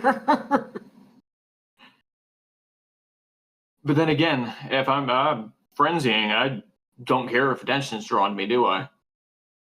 No, you do not. If that's the case, then Victor is going to, upon seeing the young couple in that room, he's going to throw himself through the window inside. And Alrighty. You hurl yourself through the window, and that's when the screaming starts. And at that point, Victor, in order to stop the screaming, Victor is going to shift into his predatory aspect for his claws and slice both their throats to get the screaming to stop. Eat him. Okay. And then proceeds to eat them both.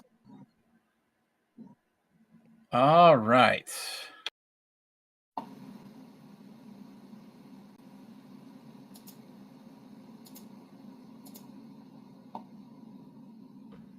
We're going to do some humanity rolling here. Ooh. Okay. I got to find the chart, though. There.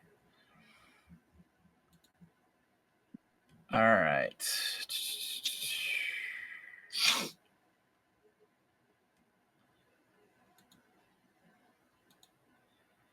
You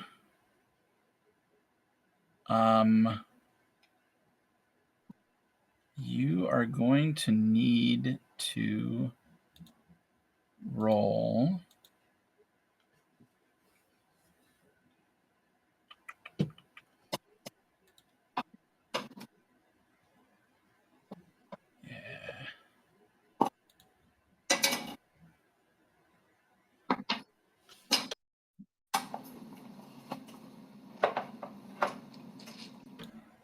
You have a touchstone, correct?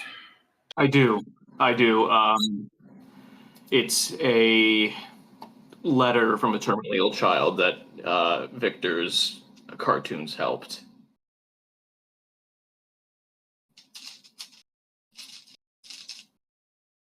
And he always keeps it in his wallet as a reminder.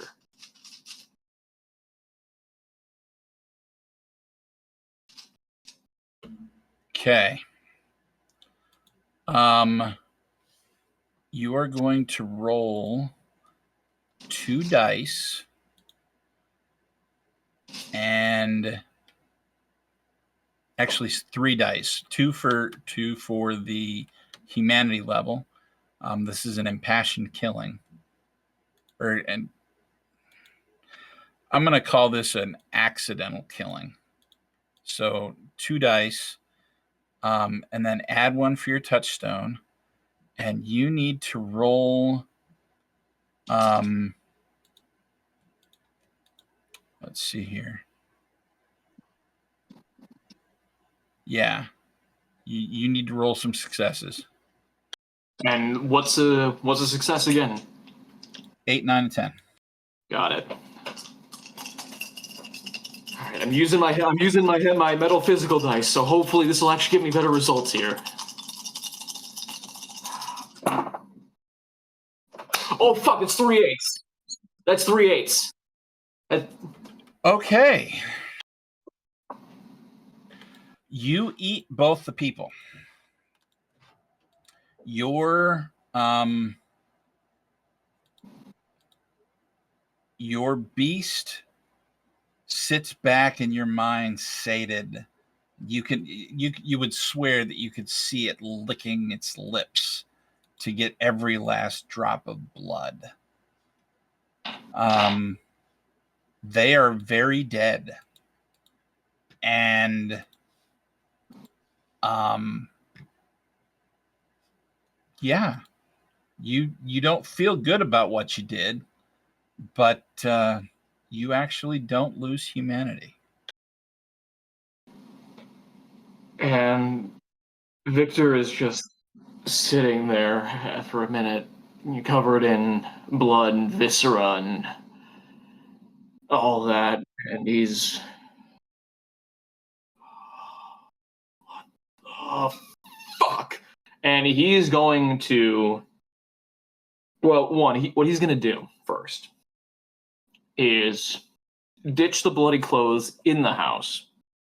Well, not in the house, but he's going to take the bloody clothes and he's going to go upstairs and see if he can find clothing from the guy to just wear right now that aren't bloodstained. Okay. So, a couple things. Number one, because this is part of a frenzy, take a beat for rolling humanity. Right. Second thing, because I'm a nice person. Is that what you're calling it? Sure. As you go upstairs, you hear a soft cry. Aww. Oh.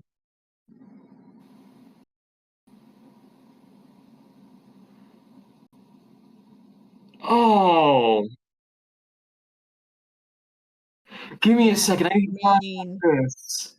Oh, you're mean. You're evil. You are evil. I told you when we started this, you're not the good guy.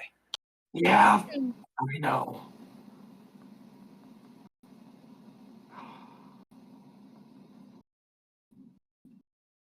And as much as he's wants to check in on that, Victor's not going to look in on the crying.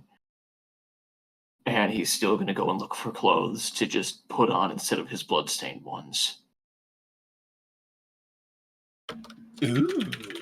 All right.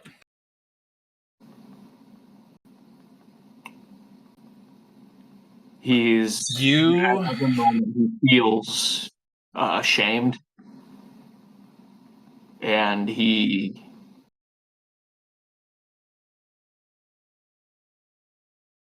after he finds clothing, if he does, then he'll go You and do. all right, then he's going to change all of his own clothing, shove them into. I'm assuming they were one of those couples that had plastic bags hanging on the doorknob. So he's gonna. Yeah, sure. Or you can go under the sink and find a garbage bag. Yeah. Yeah, So whatever. he's gonna shove his own clothes into a bag and compose himself for a second before checking in on what I can assume is a crying child. It is. It is a baby. You're guessing 8-10 months old.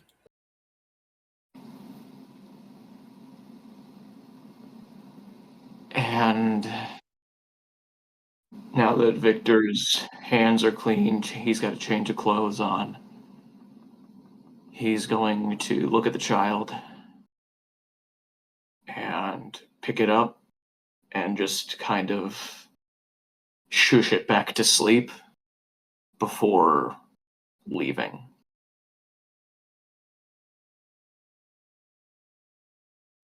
With the baby. No, he's not leaving he's not leaving with the baby. He's leaving the baby there. Okay. Where are you going? Oh yeah, no, he's still not he's still not giving up on this. Victor's going back. You're going back next door. Yes. All right, get those dice a rolling. Let's go again. Yep. What's He's the going to just definition of insanity? doing the same thing multiple times and expecting different results. Why don't you call for backup or assistance? You know what? On his way back, actually, on his way back, he's going you are to part of a coterie, so he's going to kind of shoot a text mainly to those two, saying, "Meet me at this address. Lottie, I'm sorry I took your car for this. I need you both here now." Lottie stop. responds. Lottie responds in writing, not in emojis, in capital letters. I roll. Period. And then starts making her way there. Okay, so this all happens before both of your things. Obviously, I didn't realize this was going to turn into this, but we're gonna roll with it. All right. yeah, if I get a text from him saying he needs my help, I'm gonna get on my motorcycle and go help him. Okay. You go to the address. And if I see Lottie walking or trying to catch public transport, I'll offer her a ride. Thank you. So you ride back seat on her motorcycle and Yeah, you head to the address. The address that you gave them, is it Sarah Tully's address or is it the address next door? It's the address next door. Okay. You get to the address next door and immediately you know that something went sideways. The large front window of the house, the big massive front window of the house, there is a Victor-sized hole in it. I wonder what happened here. And we can probably smell the blood. Oh yeah. Victor. Do we see a Victor? You see a Victor, but not in the clothes that he was wearing that day. Charlotte, you're going to notice it's not the same clothes that he left in. Kimberly Right. wouldn't notice because you never talk to her because you don't love her. That's because Just give me Kimberly's always a busy. rundown of what happened here. And Victor takes a deep sigh and says, "So I'm on a job, a collection job. Lottie, I Seems like it's told you." going well. Oh no way! It's gotten absolutely fucked. And he's going in. Obviously. Whatever the fuck she did something with her blood. It sent me into a fucking frenzy. I couldn't stop myself. I couldn't stop myself. All right, it's fine. We can just clean it up. We'll break the window, dispose the bodies, and make it look like a robbery gone wrong. Right. I mean, is there bodies to dispose of? Well, Barely. even if he ate them, there's still going to be bones because we don't eat the bones unless he was No, formed, but he's he's still a crazy. puppy, so. But I still need to finish this job. All right, Okay. then get in there, girlie.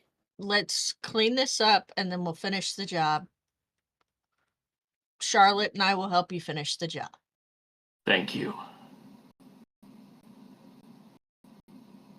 Now, speaking of someone who has met and experienced mages, if they start saying funny words, eat them. She started saying funny words and slit her wrist open. And you just stood there. I had no idea what was going on. She's a mage. You eat the mage. Crow's the only one that isn't allowed to be eaten. How the fuck was I supposed to know that? I didn't have time to react. She slit her wrist and started saying funny words. That's how you know they're a mage. She was saying funny words before slitting her wrist. I didn't know what she was saying. That's a spell. You are such a puppy. I'm a fucking. Yes, Kimberly is like pinching the bridge of her nose and is like, "You are such a puppy. It's okay. We're gonna wait. take care of it. We're gonna fix it." Wait. Y'all hear crying?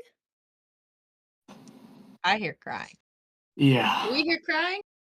I hear crying. Actually, no, he calmed down the crying. Oh, Okay, good. never mind. I don't hear crying. I mean, if you're gonna tell him that there's a baby upstairs, you feel free, but That's what I they was don't kind of hoping would immediately happen. know that there's a baby upstairs. No, Yes. and Victor keeps, as Well, let me rephrase that. Unless they bother looking around the living room. Well, Oh. considering Kimberly's fixing to set the place on fire.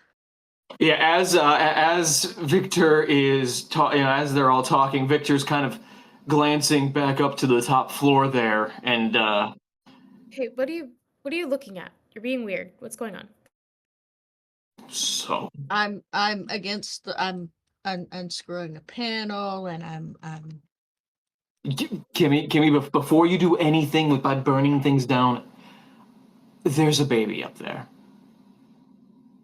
Charlotte's gone. Charlotte's going to get this baby. I'm right behind Charlotte. We're going up to the baby. It's a baby.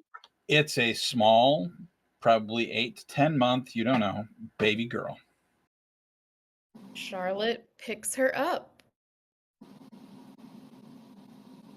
She She's so coos cute. slightly and then kind of nuzzles closer. What the fuck did you do, Victor? 8 parents. So do you want to be auntie or do you want me to be auntie? I'll be auntie, I guess. Mom, I'm not gonna leave her to get lost in the system. Well, obviously That's not. bad. So we'll take her and we'll raise her as ours. You say that like it's whatever.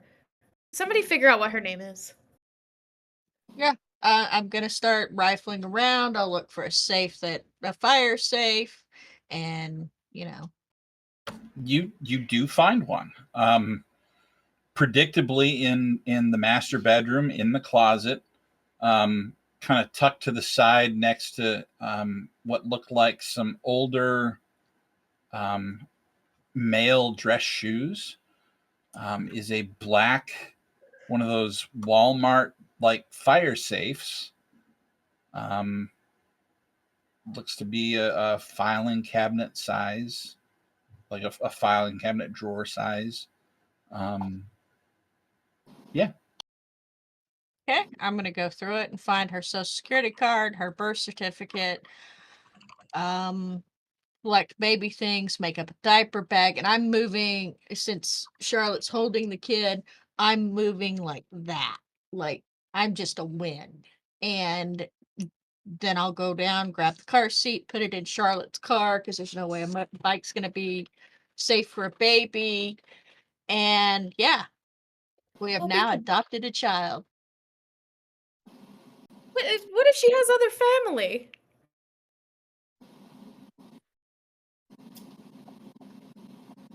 I'll look. Are there pictures of other family on the walls?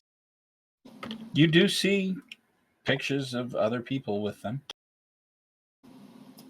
Are any of them holding the baby and look like maternal grandparents or paternal grandparents? You don't see any of them holding the baby. What you do see is um, pictures of the two of the dead bodies with older people that you're assuming would be their parents or something like that. Um, there's even a wedding photo that's got the two of them and both sets of parents and a couple of other people. Um, maybe groomsmen and bridesmaids, maybe brothers and sisters. You can't tell. All right. We won't keep her. We'll talk to Jason and see if Jason can get her to family that will take care of her. Who's Otherwise, Jason? we'll keep her. Who's Jason? My police friend? Oh, Copperoonie? We're gonna give her to a cop? I don't want her. Whatever. Fine. I'm gonna go wait in Hey, the car you while you said do I whatever you do. can't keep her, so the only other option is a cop, or because the only way we're going to be able to cover up the mess Victor made is by burning down this house. Okay, Shit. fine. So, Start burning. I am taking her to the car, and we are gonna watch Paw Patrol. excellent. And then I will help Victor solve the problem next door. Great. Thank you. Charlotte immediately is like, okay, this is my child now. Okay. Well, Kimberly offered, you said you wanted to be auntie, so you're I'm auntie not letting buddy. Kimberly take this baby. Kimberly would be a perfectly good mom for a given value of good. She at least has never killed anybody.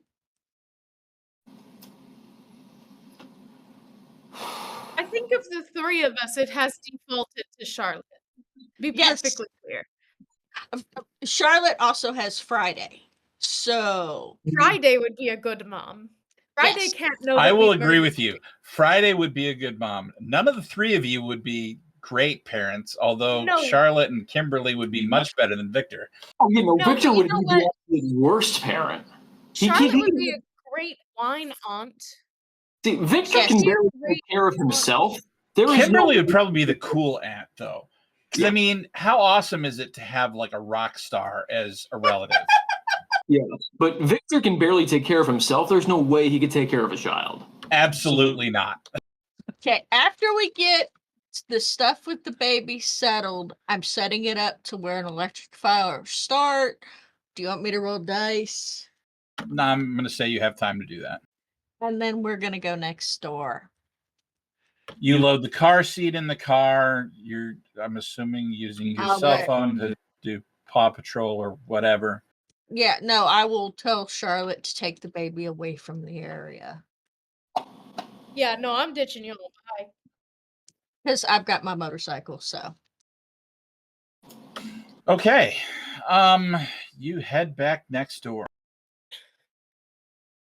Did we figure out what the baby's name is? Yes. The documentation states that her name is Hannah Marlowe. Anna.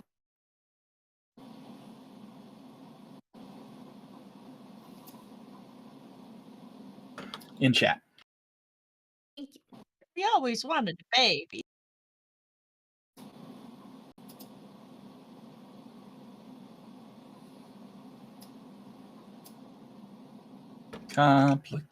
Complication.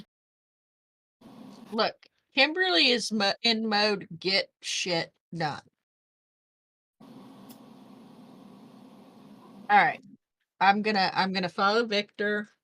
I'm gonna say, okay, walk me through what happened. You knocked on the door, they opened the door. I knocked on the What door. is your goal here?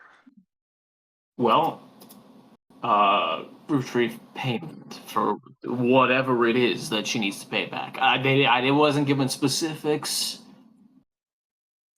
How much? They said it's not a monetary value. And she cast a spell on you. It sent me into a frenzy. Yeah. It's like. You ever feel so hungry that you start to cramp up and then all you want to do is eat? And you No. can't stop yourself from eating? No. No. Hunger is simply a state of mind. I know that. But this means that whatever she did affected the way that my brain functioned for a bit there. I see. So knock again. And this time, it instead of just a light rap, it's a fucking pound on the door, just. This time I brought my friend. You hear a voice from inside. Go away. I'm busy. No, we're doing this one more time. You're coming on out here, or I'm busting, or I'm going in there.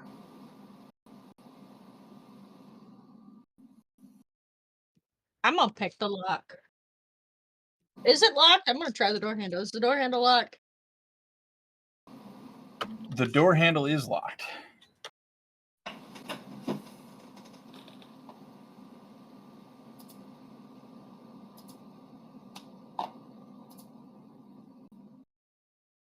I'm going to pick the lock. I'm going to assume that it's a larceny plus dexterity. Yep.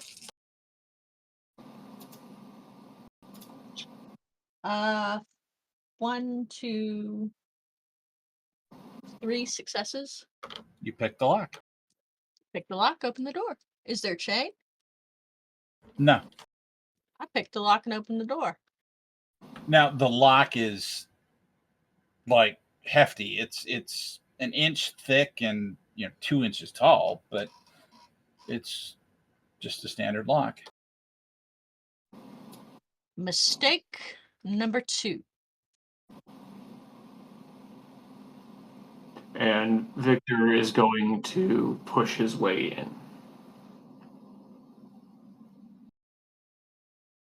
One.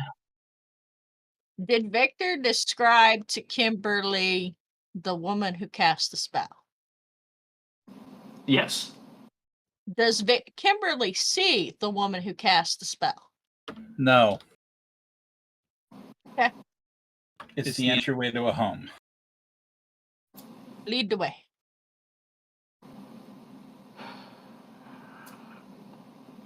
All right. And Victor's going to shout for her. Where are you? Come on. Stop hiding. Stop playing games. You received no answer. I'm gonna sniff the air.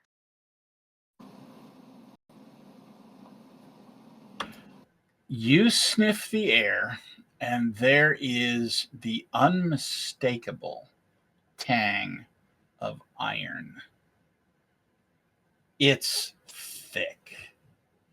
It's strong. Now I'm gonna start moving through the house.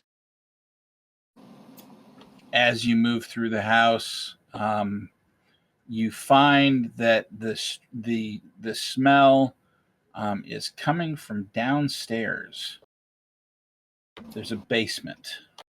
I'm checking each of the rooms upstairs to see if I see anything. Because he did not say he went downstairs. Okay. You check upstairs. The master bedroom has what looks to be it's pitch black in there, or very, very nearly so. It looks like there is a metal apparatus that is stretched around each of the windows and extends both above and below, but below the windows you see curtains hanging from behind it. It's almost like someone's trying to make it so that the curtains are obvious for somebody looking at the window, but no light can get in anyway, if that makes any sense. That makes sense. So it looks kind of like a prison. Sort of. It's not iron bars. It's like flat, tall steel sheet, and it's fixed to the wall. So like a vampire den. Yeah, it's designed to keep out all light. You're guessing because the vampire sleeps up here. All right, we're headed for the basement next. Wait, why am I taking over? Victor, where are we going? We're going to the basement. I'm supposed to be following you. I'm not supposed to be in charge. Stop letting me be in charge. Otherwise, I will be in charge all the time. Hey! You just started going off on your own. I was trying to look around already, and you just went off on your own. Okay. The rest of the house is very much a typical suburbia house. There's a living room. It's got furniture in it. There's a kitchen. It's got kitchen and utensils.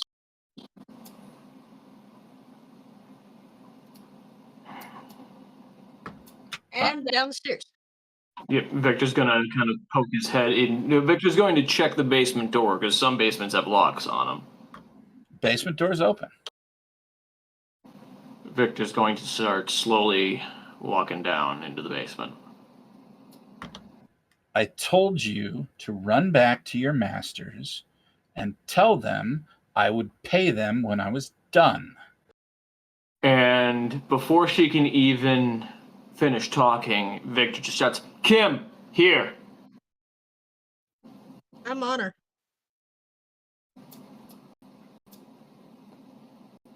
The thing is, sweetheart, that ain't no option. You head downstairs, and it's the most bizarre thing you have ever seen in your life. Off to one side, you see what looks almost like a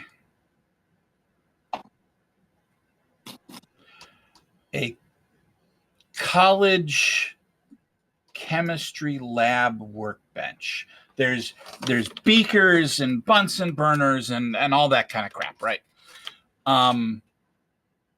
You see jars of chemicals lining the back of the workbench, and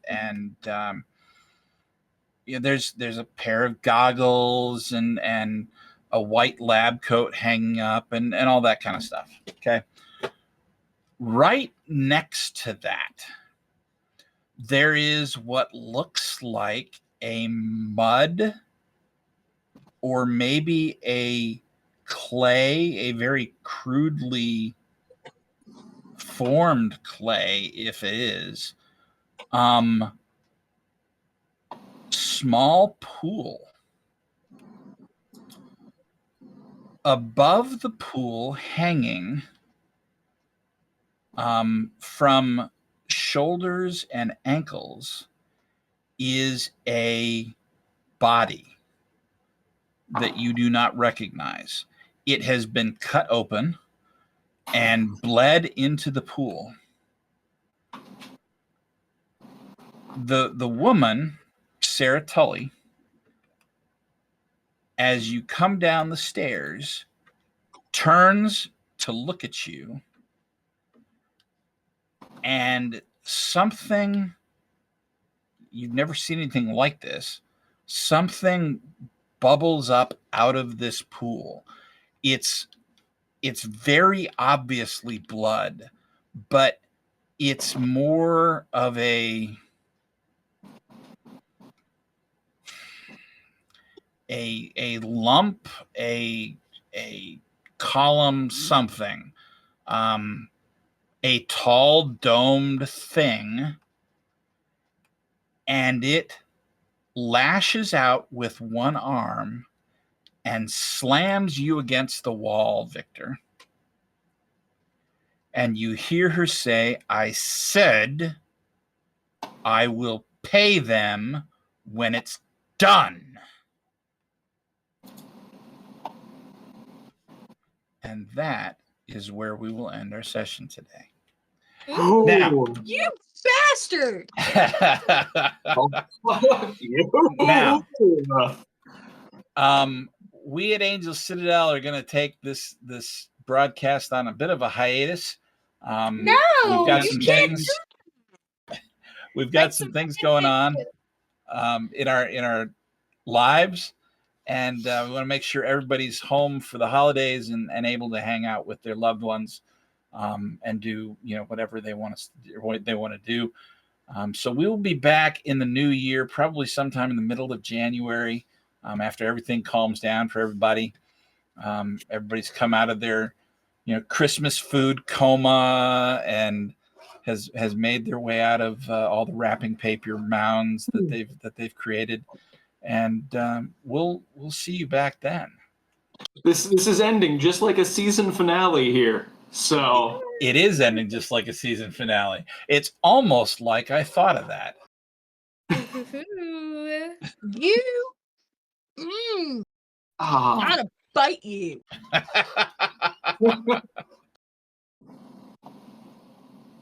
So yeah, we appreciate you joining us.